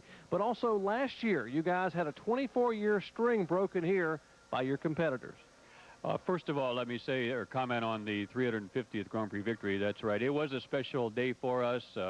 As you mentioned, Jacques Villeneuve did win that race in Barcelona today. 350 Grand Prix wins is more than every other tire company combined, and that's something that we are very proud of. As far as last year's race at Indianapolis is concerned, I mean, we compete in a lot of races in a lot of places, and we try to win every single one of them, no question about it. Indianapolis has always been a very special place for us. It is the single greatest race in the world. We have a big heritage at Indianapolis. We won our first race here in 1919, and I have had some very successful winning streaks off and on over the years. I feel very good going into 1997. We've got 20 cars running on Goodyear tires in the field today, and I think we've got a lot of strong teams. We've got a very good product, and I'm very optimistic about our chances. On pole day, Firestone had strong cars, but you guys said you were waiting for race day. Your engineer said today would be your day. Why? Well, it's a 500-mile race. You know, it's a long race, and you have to be there at the end, and it comes down to having a setup and a tire that is comfortable to drive. We've had some good long runs in some of our teams, and with very good consistent performance. I believe that they'll be able to adjust to the track conditions, and they will change throughout the course of the race, and I think that's really to our advantage. Stu, thank you so much. Paul, it's the same old story, speed versus reliability.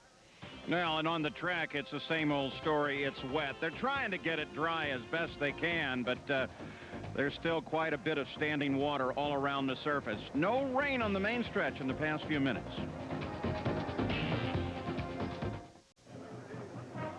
A very wet main straightaway at Indianapolis. Now, you talk about controversy and changing of the rules at Indianapolis. To many memories, the most active period for that was that of the turbines.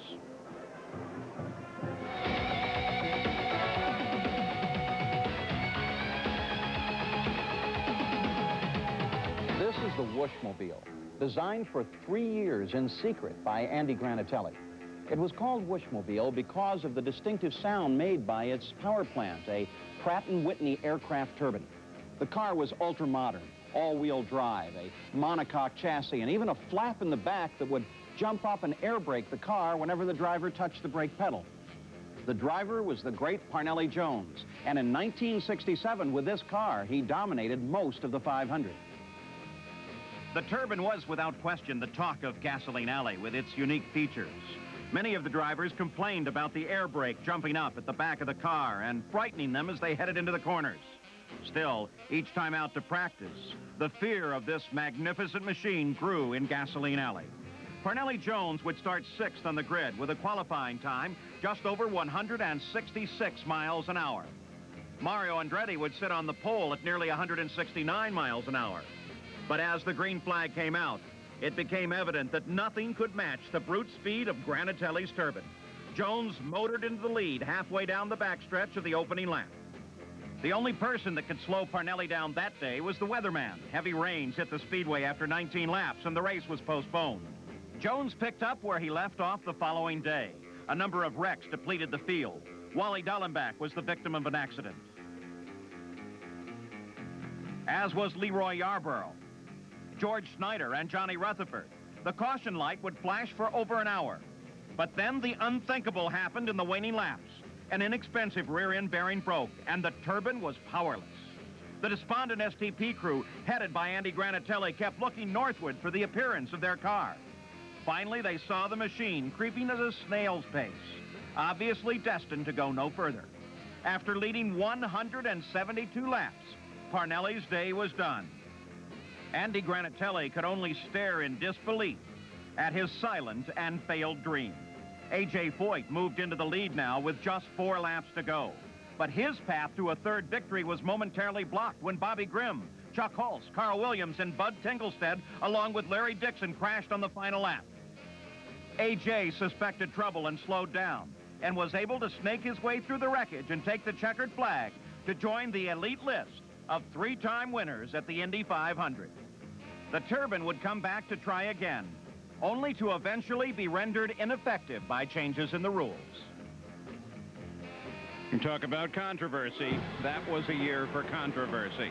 We come back, we'll be looking back at last year's race and continuing our coverage. We'll be back after this message and a word from our ABC stations.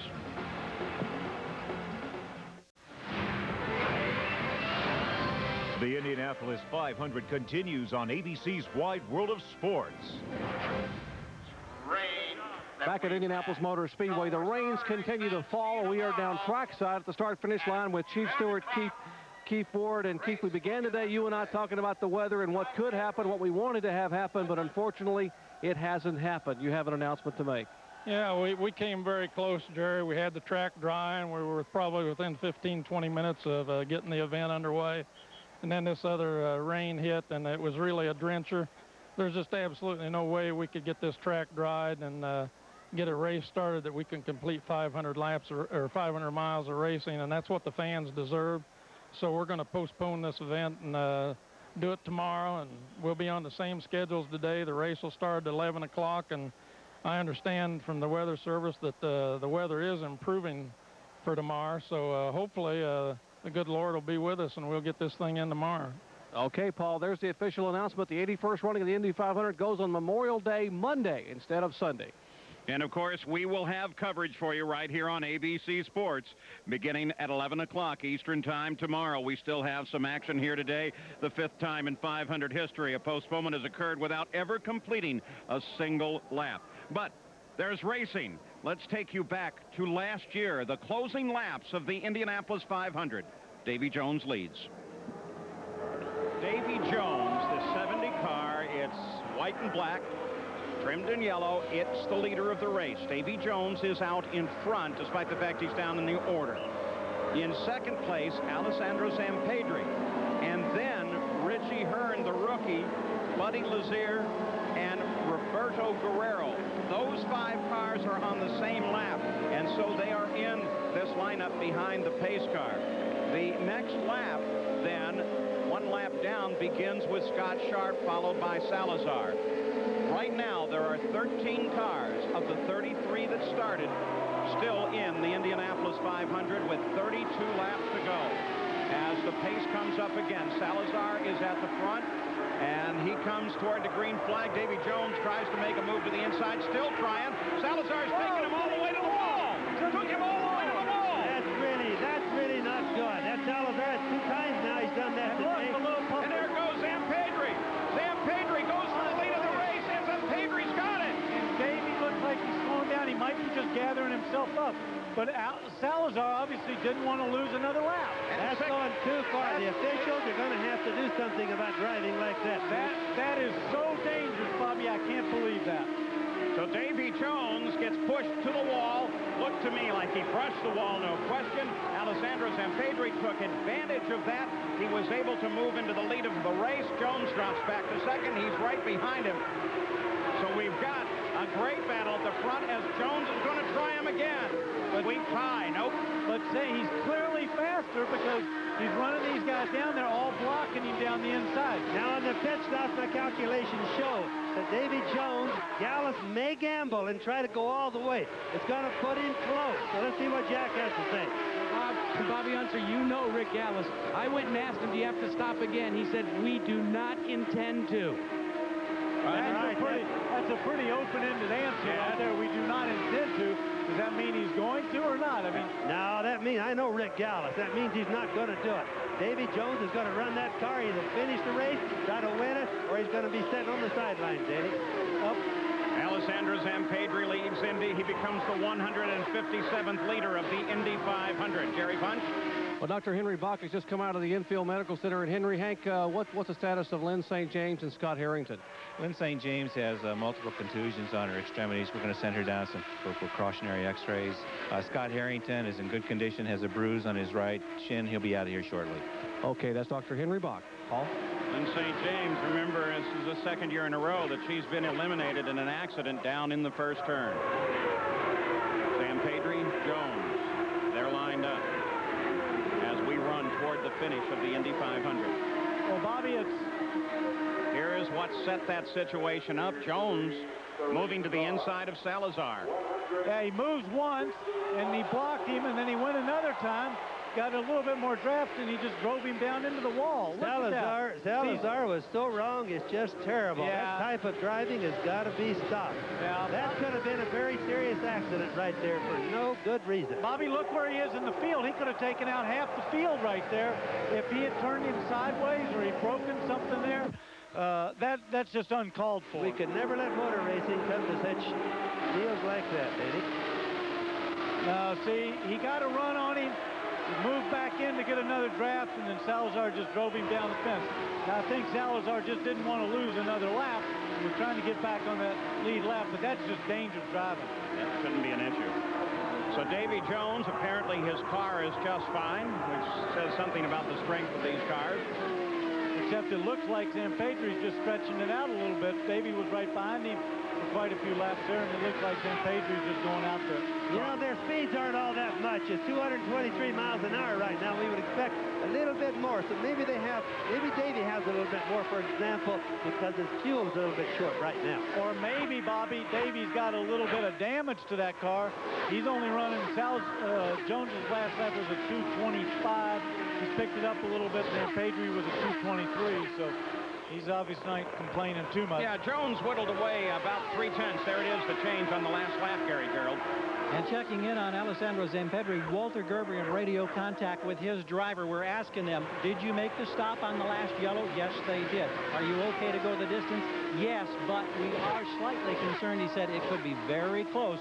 Right now, the fuel mileage reading they're getting is, however, a healthy 2 miles per gallon. Anything over 1.8 puts them in a strong category. At least that's my belief, Paul. I think they're all going to make it, Troop. I think we're going to have one heck of a good race to the end.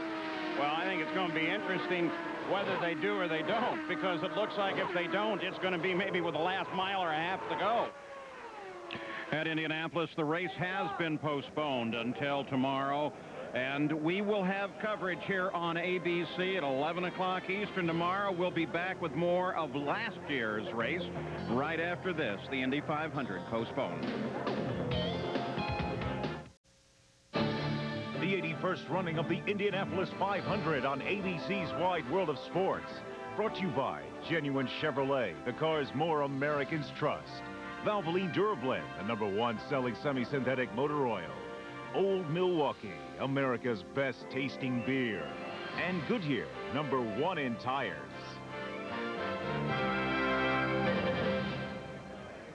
The crowd seems reluctant to leave after the announcement of the postponement to tomorrow for the Indy 500.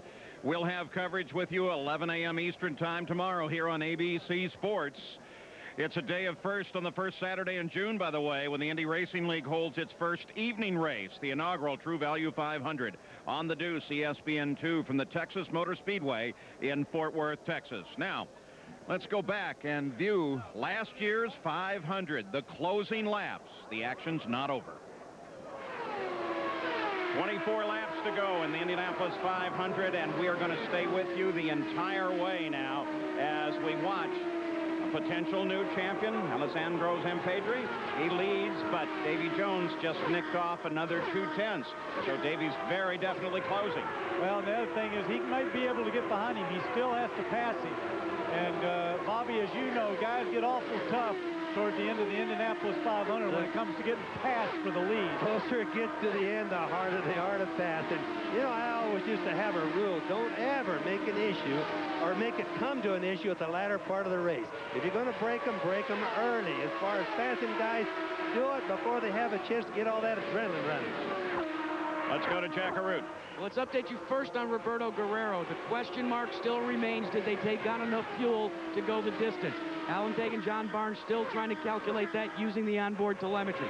Meanwhile, no reports from Davy Jones to Rick Gallis as to any problems mechanically on the car. But this time when I asked Gallis again, can you go the distance, he said, I'm beginning to think we might come up short. Alessandro Zampedri last year started 17th, finished 11th in the Indianapolis 500. This is his second year. But look at the interval as Davy Jones continues to whittle it down. Update on Zampedri and his fuel, Gary? Well, yeah, a radio conversation monitored between the crew and the driver. They're urging him, if he can, to stay in the draft, which tells me they're very concerned about whether or not he can go to the 200-lap mark. You know, these cars have already done, Gary and everybody, have done 40 laps before most of them. They're all the same engine, so theoretically, they should make it all right. What you're looking at here, there is Hearn as he is trying to chase down Guerrero. It's a battle for fourth place now, and Hearn's beginning to reel him in. And the last lap, the TMA 8 engine treatment update, 219 miles an hour for Richie Hearn. But the lap before that, he had actually run 226. All the first 5 guys are running about the same laps. A lot of it depends on how they are in traffic. And one thing you said, Bobby, that's true is that, of course, all these guys got pretty much about the same engines and the same consumption. So if one of them's going to have to stop, more than likely the other ones are too. At the front, Zampedri is being closed by Jones, now down to 0.6. Jones continues to whittle away while Hearn works on Guerrero. In the meantime, Buddy Lazier sits in 3rd place, and he's not involved in a contest on either side. That's right, but he's also turning laps. He just turned a lap at 227, and then I looked down, and Richie Hearn started running at 228, while Guerrero was at 225, and Zampedri and Jones are in the 223 mark. And Buddy Lazier is moving up. The problem is like we said all along, it's sometimes easier to move up than it is to pass, and that's where Buddy's going to have a problem. Just crossing the 180th lap, heading for lap 181. I think all these pit stops, if everybody notices how touchy it gets on fuel consumption and everything, all has to do with teamwork. We always talk about it, but that starts showing you how important. For example, in Lazier's deal, he should easily be leading the race. The problem was that Lee Kuzman brought him in too late. The old rule, Danny, like I said, first in, first out. Those guys should know that because they've been going at it a lot of years. You got a glimpse there. Looks like we're getting some bottoming on Guerrero's car now. Well, we are. He's got that down low, but I thought I heard something, which out of Richie Hearn's car was the rev limiter when he was being drafted down the straight by Guerrero. Now, that'll be interesting because that'll mean he can get up to him, but he can't necessarily pass him. Well, Hearn is right there right now. Zampedri. Jones has kind of stabilized at 0.7 of a second behind the leader of the race, Alessandro Zampedri. Yes, but Buddy Lazier is turning laps up there in the 228s, so he's going to be closing down on him. Lazier's moving up about a second a lap. And Lazier is now 3.4 seconds behind the leader. Oh, it's just great. And let's not forget the cars get awful tough to pass when it comes down to the last 20, 15, 10 laps. You know, they don't handle as good, Danny. They're light on fuel. Look at Hearn. Look at Hearn. Hearn got right up behind Guerrero. Almost got him. At the same time, you watch the numbers change at the top of the screen on Zampedri and Jones. And Jones is now only 0.4 back. Shows how tough it is to pass him. He's drafting him awful well down there. He's running a little bit quicker, but he's got to be able to get by. You can see how important the drafting is because they're looking like a snake going down the road. The interval between Guerrero and Hearn is 1/10 of a second. And Jones now right behind Zampedri. Zampedri, that red number 8.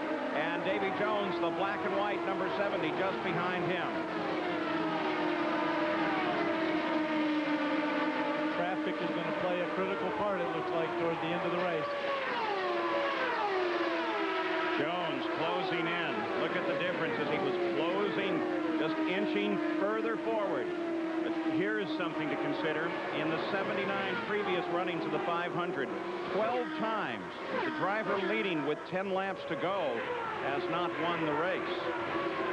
An additional 12 leading at lap 180 have also not run one at the 500. And if fuel is going to affect any of them, it could be just most all of them, Hope. Oh, and it looks like Richie Hearn got passed Guerrero. He got him, and got him big time. Look at that. We didn't see the pass, but boy, he's moved right out in front of him. So Hearn moves into 4th place. It's Zampedri, Jones, Lazier, Hearn, and Guerrero. 5 cars on the lead lap. There is Richie Hearn. What a nice, smooth day he's had. Formula Atlantic champion, comes out of a road racing background, but has found his way around Indianapolis. Davy Jones doesn't seem to be pressing it with them Pedri. He just seems to be following, using a good draft. My idea there is that they're a little short on fuel. He's trying to conserve some. Gallus is going to give him the go-ahead later on to see if he can pass. And here is the fight for the lead as they close down on the green and white car of Eliseo Salazar. That red car, of course, is Zampedri. And Jones is chasing. Dropped back a little bit in the past couple of laps. That's through traffic. Could be through traffic. But you know what? We also heard from Zampedri that they said stay in the draft as much as possible. Maybe that's what Davy's doing, is just sitting back there for a little bit longer to conserve a little bit more fuel. Salazar just ahead. Zampedri and Jones, the battle for the lead. Now back down under half a second.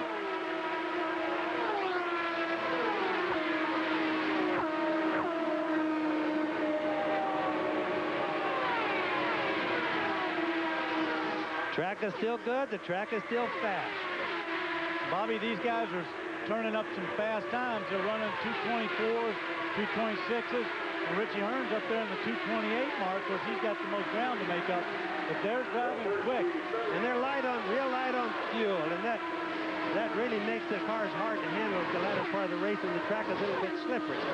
But I still think they're going to be very close on fuel. What about it, Jackaroo? Well, we're just going to ask Rick Gallus real quick. What do you think? It's going to be real tough. We're going to need some help. Drafting important right now. May account for the reason why he hasn't made a real assault on the lead yet. I got a feeling that the help that he was talking about was maybe more of a yellow. And the problem is you can't back off. You got to run these speeds. They're running not necessarily wide open, but they're running pretty fast. How about down to you, Gary?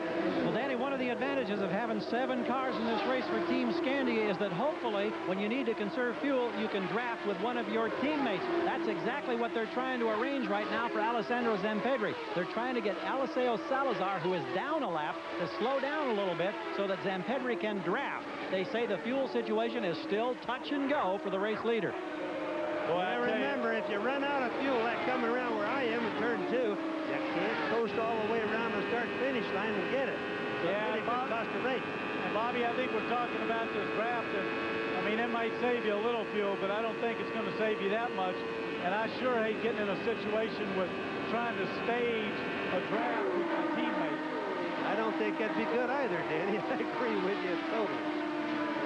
We're watching last year's Indianapolis 500 because this year's has been postponed until tomorrow. At 11 o'clock in the morning, there will be coverage here on ABC Sports. So make sure you stay with us and make sure you tune in tomorrow. Next on ABC Sports, we'll bring you the final 9 holes of the J.C. Penney LPGA Skins Game. Race today postponed. We'll have coverage 11 o'clock tomorrow morning. But right now, let's go back to last year's 500. You know, winning is so important here. You can understand why these guys have to play it close. You know, you sometimes have to take a gamble. Not sometimes. All the time you gamble at Indy. Whoa, and he's running up high there. Zampedri ran up high. And look at Davy.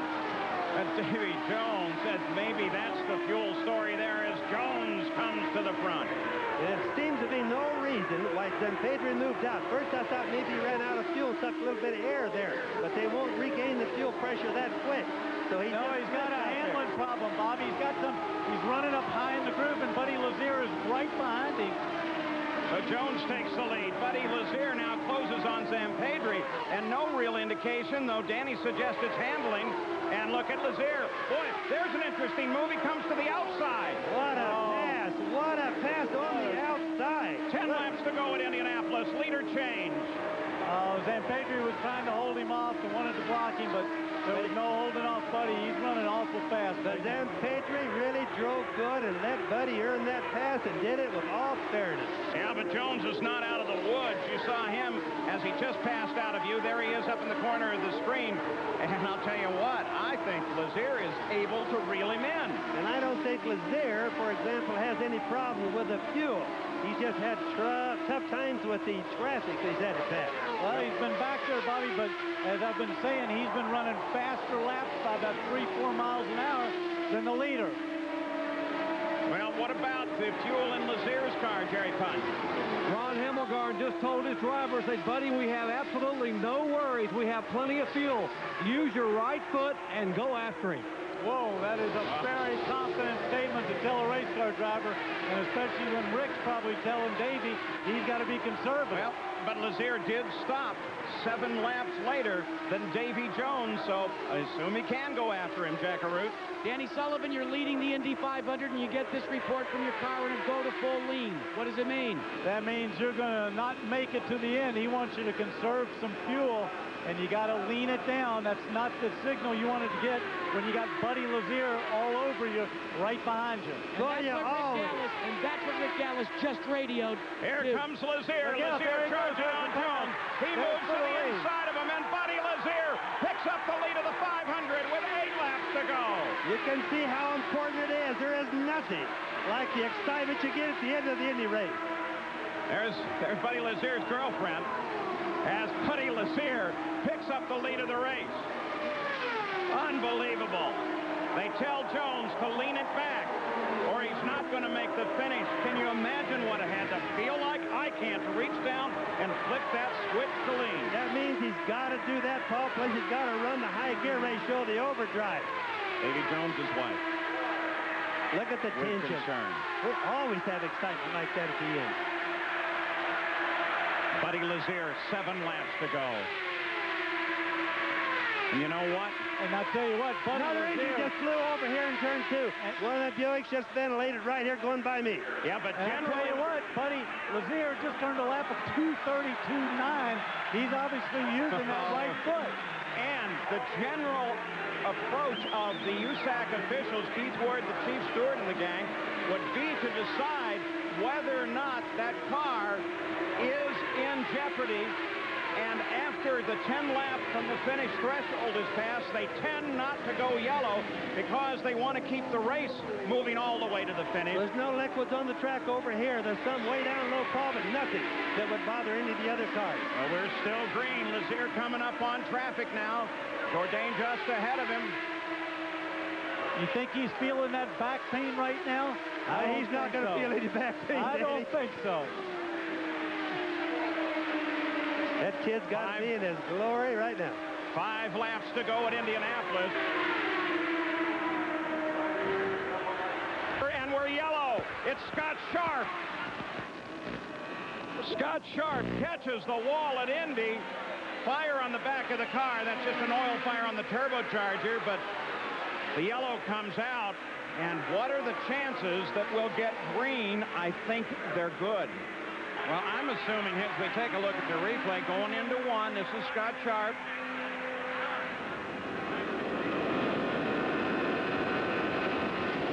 Boy, just looks like he lost it there. So maybe, Bobby, right there in front of you, is it maybe slick from the engine earlier? I don't see any signs of it whatsoever, Paul. I see no problems down here, and none of the other cars have been moving around in my section.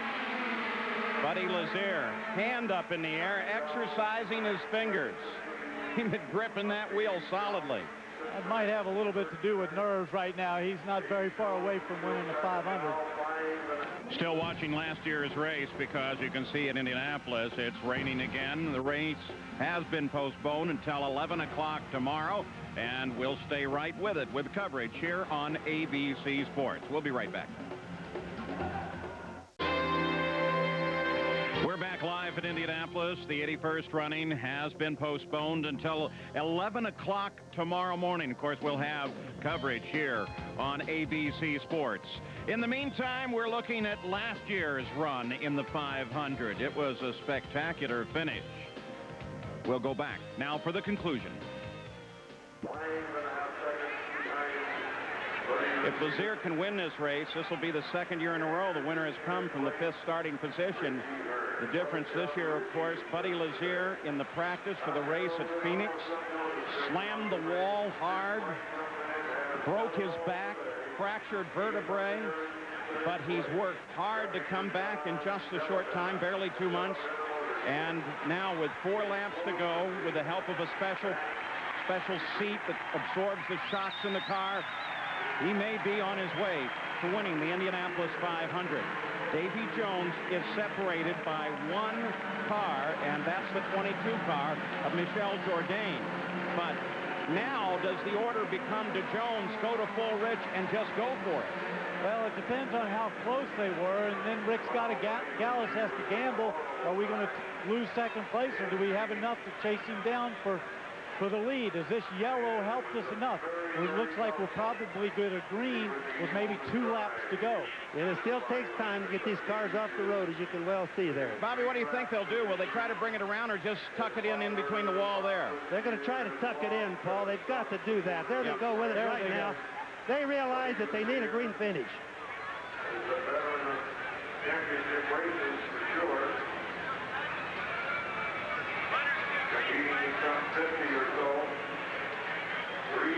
We could get the green flag shortly. If 1 or 2 laps to the finish. You know, Paul, my sense is telling me if there's any way that they can do it, they'll always try to finish this race under the green. Buddy Lazier is exercising. He's trying to get blood circulation doing. He's been doing this all day, and especially down in our end down here. And, Bobby, I think it probably has a little bit to do with nerves, too. I mean, don't forget, he's got a yellow. He's going to go green with 2 laps. He's running fast, and he's that close to not only winning his first IndyCar race, but an Indianapolis 500. Gary Gerald, what can they do with Davy Jones? Well, that's what we're about to find out. Rick Gallus, it looks like you may get 1 green lap. Is there anything you can do with Davy Jones to still win this thing? Well, just good time to go for it. If he runs out of gas, Jerry, then, Gary, I mean, we just did the best we could. We didn't come here to finish anything but first, and he's done a great job today, and we gambled, and we may win, we may lose. Let's find out. Right, the nerves on the ragged edge, Jerry. 19 years, Ron Himmelgarn, you've been coming here. You're 3 laps away. What does this mean to you? It's just a thrill. You know, after all these years and all the support I've had from my sponsors, especially Delta Faucet, the crew's been with me a long time. You know, we deserve this win, and Buddy's doing a heck of a job, and I just hope we can bring it home. We got a couple laps. We're going to go green next time by. I'm going to have to get going here, but thanks, world. This shows that where the stars are and where the cars are right here in Indianapolis, where they belong, and they will stay here year after year. And thanks, everybody, for attending. Ron Himmelgarn, guys. All right. So Davy Jones going to have to try and make it. Davy Jones has lagged back a little bit. We expect the green flag next time by. Is Davy looking for a run on the leader? I think he's got to be. He's got to be drawn. When he comes around, it's only going to be when he comes around, Troops, it's only going to be 1 lap to go. So it's really, really, really going to be. You can't miss a shift.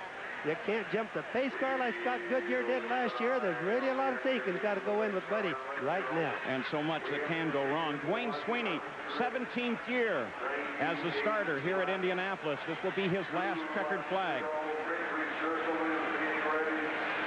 Pace car moves away. 1 car separating Lazier from Davy Jones, 2nd place. Richie Hearn is in 3rd, but he's back in that order. So now the pace begins to pick up. Jones will be looking for an ability to move on it. And Danny's saying, come on, go now, go now, go now. Lazier being careful, comes back to the green flag. Green and white at the same time. 1 lap to go. 2.5 miles in the idiot running of the Indy 500. Buddy Lazier screams down toward turn 1. Jones doesn't seem like he can make a move on him.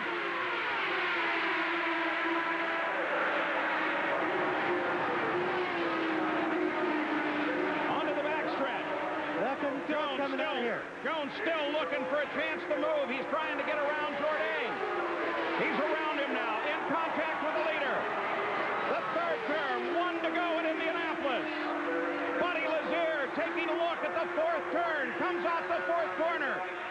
And the checkered flag lies just ahead as Buddy Lazier takes the checkered flag and wins the Indianapolis 500. Firestone's first win since 1971.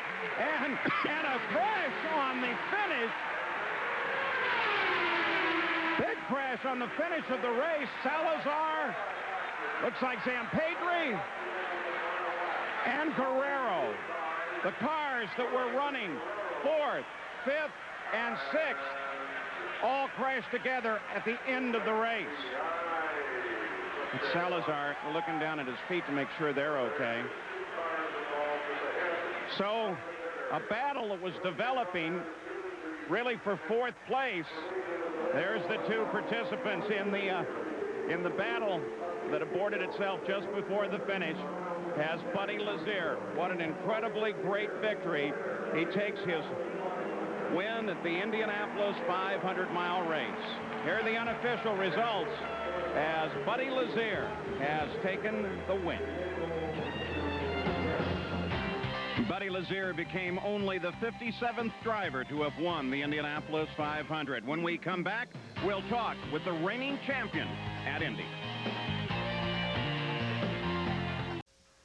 Back at Indianapolis Motor Speedway, the 81st running of the Indy 500 has been postponed until tomorrow, but you just saw the exciting finish of the 80th edition of this 500-mile race, and we're with the man who sat here and watched those final few laps, Buddy Lazier. It was a year ago, but it must seem like yesterday. Yeah, I mean, it's just such a wonderful, wonderful thing, and you know, it's so hard when there's rain like there is now. You know, all the fans, all the drivers. You spend so much time, so much effort, work to get here, and then there's so much spool-up time. You know, you get, and all the juices are flowing, and they're just about to do the national anthem, and then the skies open up and it pours down. But it's the same for all of the competitors, and you know, I feel bad for the fans, but I noticed a lot of them still have a smile on their faces, so there's some great fans here. Well, now Buddy Lazier has to wait one more night, Paul. He has to go to sleep and wake up tomorrow and hope that tomorrow he can make it 2 in a row at Indy. Tomorrow he will start inside the 4th row. What about the front row? When we come back, Jack Arute will be talking with those competitors in the front row. Lyondike, Tony Stewart, and the fastest rookie, Vincenzo Sospiri. We're back here at the Indianapolis Motor Speedway, and we've assembled the front row that'll take the green flag tomorrow, 11 a.m., and that would be Indianapolis time, 12 p.m. in the East Coast. Vincenzo Sospiri, Tony Stewart, and our pole sitter, Ari Lyondike. And Vincenzo, first I want to ask you, now you've experienced what it's like to rain at Indianapolis, so your feelings.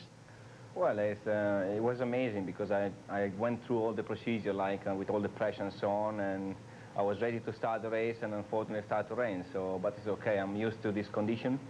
I always run in this condition too. That's why I asked to run actually in wet condition with slick tires, but they wouldn't accept that. And got a rise out of you two when he said that. Wouldn't hurt my feelings. I ran on dirt and with just as much water on it as what we had today, so it doesn't matter to me. Well, Ari, it's down to you. I mean, would you have wanted to take a few hot laps today? No, I would have loved for them to do it because they would have been out of equipment. Let's talk about the responsibilities of the pole sitter, bringing the front row down. Now, you three have a responsibility to keep each lane equal. How are you going to do that? What are you looking for, Ari? Well, we just have to kind of look at each other and then kind of feel each other out, and that's basically it. I mean, obviously, you don't want to have one jump in front, and I know that Chief Stewart is going to be really strict on it, so at least I won't be able to get a penalty because I'm supposed to start finish line first. So hopefully these guys just won't jump me. That's part of the key, that you have to kind of get caught in the middle here, don't you? Well, you know, nobody's going to win this race on the first lap, so, you know, it's a 500-mile race, it's a long race, and there's no point in trying to get out in front and jump away early to where, you know, you set a blistering pace. You just go on and get in line and just kind of let everything sort out a little bit. Well, we're going to be back and talk more with these guys about the start of the race, but first we're going to break for these messages and a word from our local ABC stations. We continue with more of the front row, who now will bring the field down for tomorrow's Indianapolis 500. Ari Lyondike, we talked at the opening of the show today that, you know, focus and preparation is so important. Now what do you do? You just do it all over again tomorrow. It's really easy for us drivers to just say, okay, it won't happen today. We'll come back tomorrow and do the same thing. You know, according to the schedule, you just go by it. There's some things that you do to get ready, and we just have to do it tomorrow. For us, it's not such a big deal, I think. It's more of a big deal for the fans that have to come back tomorrow, and some fans can't even come back, or some people that are guests of sponsors can't come back. And that's unfortunate. Well, we get a chance to watch it on ABC starting at 10 a.m. Indianapolis time and 11 a.m. East Coast time. Tony Stewart, you were trying to check out and see if there was a race to go run tonight. That wouldn't hurt my feelings, but, you know, I don't think that that's probably the best thing for me to do tonight. I probably better just go back like everyone else is going to do and just take the evening off and, you know, basically just relax again. How about you, Vincenzo? You know, this is also very new to you. Another day to try and assimilate and think about everything that you're going to have to do for 500 miles. Yeah, at least maybe I have one more day to think about it, and it will start again tomorrow. The same thing, it will be in the morning, same pressure we'll have tomorrow. Hopefully tomorrow it's not going to rain, so we can start this Indy 500, and then everything is over. Are you concerned about attrition at all? Yeah, I am, but this race for me, it means a lot, so I'm not in a position where I can win the championship, so for me this race will be what I want to win. If I don't win, I don't like to finish second or third, it doesn't matter for me. Winning, they always say, is the most important thing, and Tony Stewart yet to win in the Indy Racing League. Ari Lyondike, the 1990 winner of the Indianapolis 500, and yet Stewart's won a lot of races. This man talks about it, and we're going to talk a little bit more with the front row after these messages.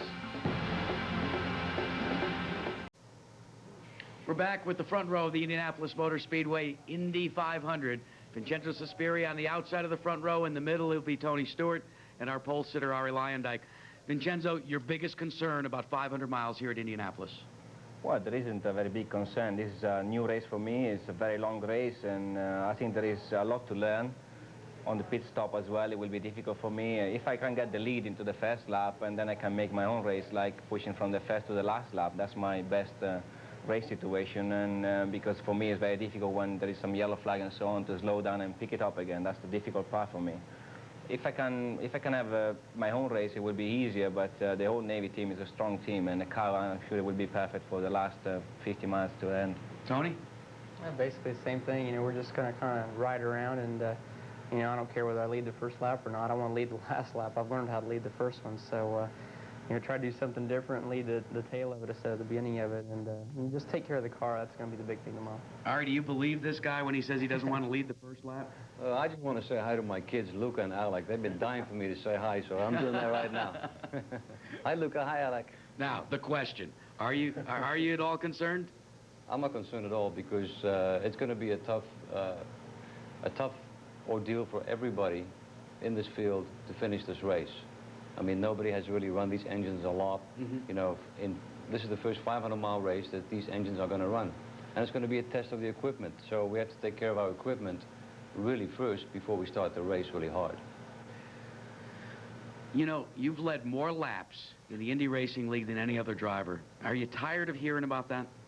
Well, I mean, it just shows we're doing our job. You know, we've learned how to run fast. We just got to learn to be there at the end now. And, you know, we're hoping that tomorrow's going to be our day to do that. You know, we really feel like that we've prepared the best we can for a 500-mile race. You know, the motor reliability that we've had in testing in April and in May has just been phenomenal. So we're probably more excited about the engine reliability than any other team here. Paul, this is the front row. They're waiting. And we look forward to watching them at 11 o'clock tomorrow morning, Eastern Time here on ABC. Don't forget, next, ABC Sports will bring you the final 9 holes of the J.C. Penney LPGA Skins game. But there is still more to come from Indianapolis. One of the most ambitious undertakings of this day belongs to the man who'll be driving this car tomorrow, Robbie Gordon. He's no longer here at Indianapolis. He and Felix Sabates went and climbed on the jet, headed south for Charlotte. He hopes to run 600 miles tonight at Charlotte in the Winston Cup competition, then be back here tomorrow to run 500 miles at Indianapolis. Ken Anderson, you designed the G-Force. You're the engineer for Robbie Gordon. Has this greatly disrupted your day? No, not at all. We always plan on having to leave, just not running our race now. The only nightmare is if Charlotte gets rained out too, we have to do the whole thing again tomorrow. That'd be bad. that would, in fact, be bad. Our thanks to Ken Anderson, and our best wishes go to Robbie Gordon. He has got himself a giant challenge tonight in Charlotte, tomorrow here at Indy. Paul Page will be back to wrap up the day from Indianapolis right after we take this timeout. The 81st running of the Indianapolis 500 on ABC's Wide World of Sports. Brought to you by Valvoline Durablend, the #1 selling semi-synthetic motor oil. Genuine Chevrolet, the cars more Americans trust. AT&T, it's all within your reach. And Goodyear, #1 in tires. So the grandstands at Indianapolis are almost empty now. Folks planning for tomorrow, as we are at ABC Sports. Coverage at 11 o'clock in the morning. Tom Sneva, with this aborted day, there are a couple unanswered questions.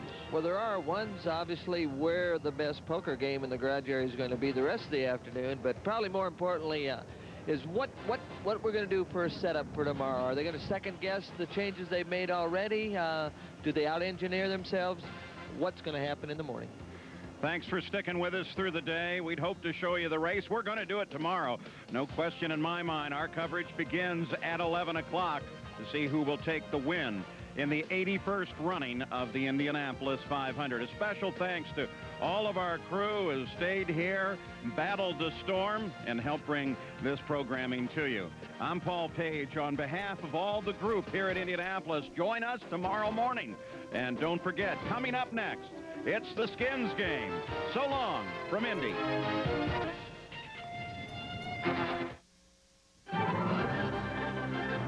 This has been a presentation of ABC Sports, home of the Triple Crown.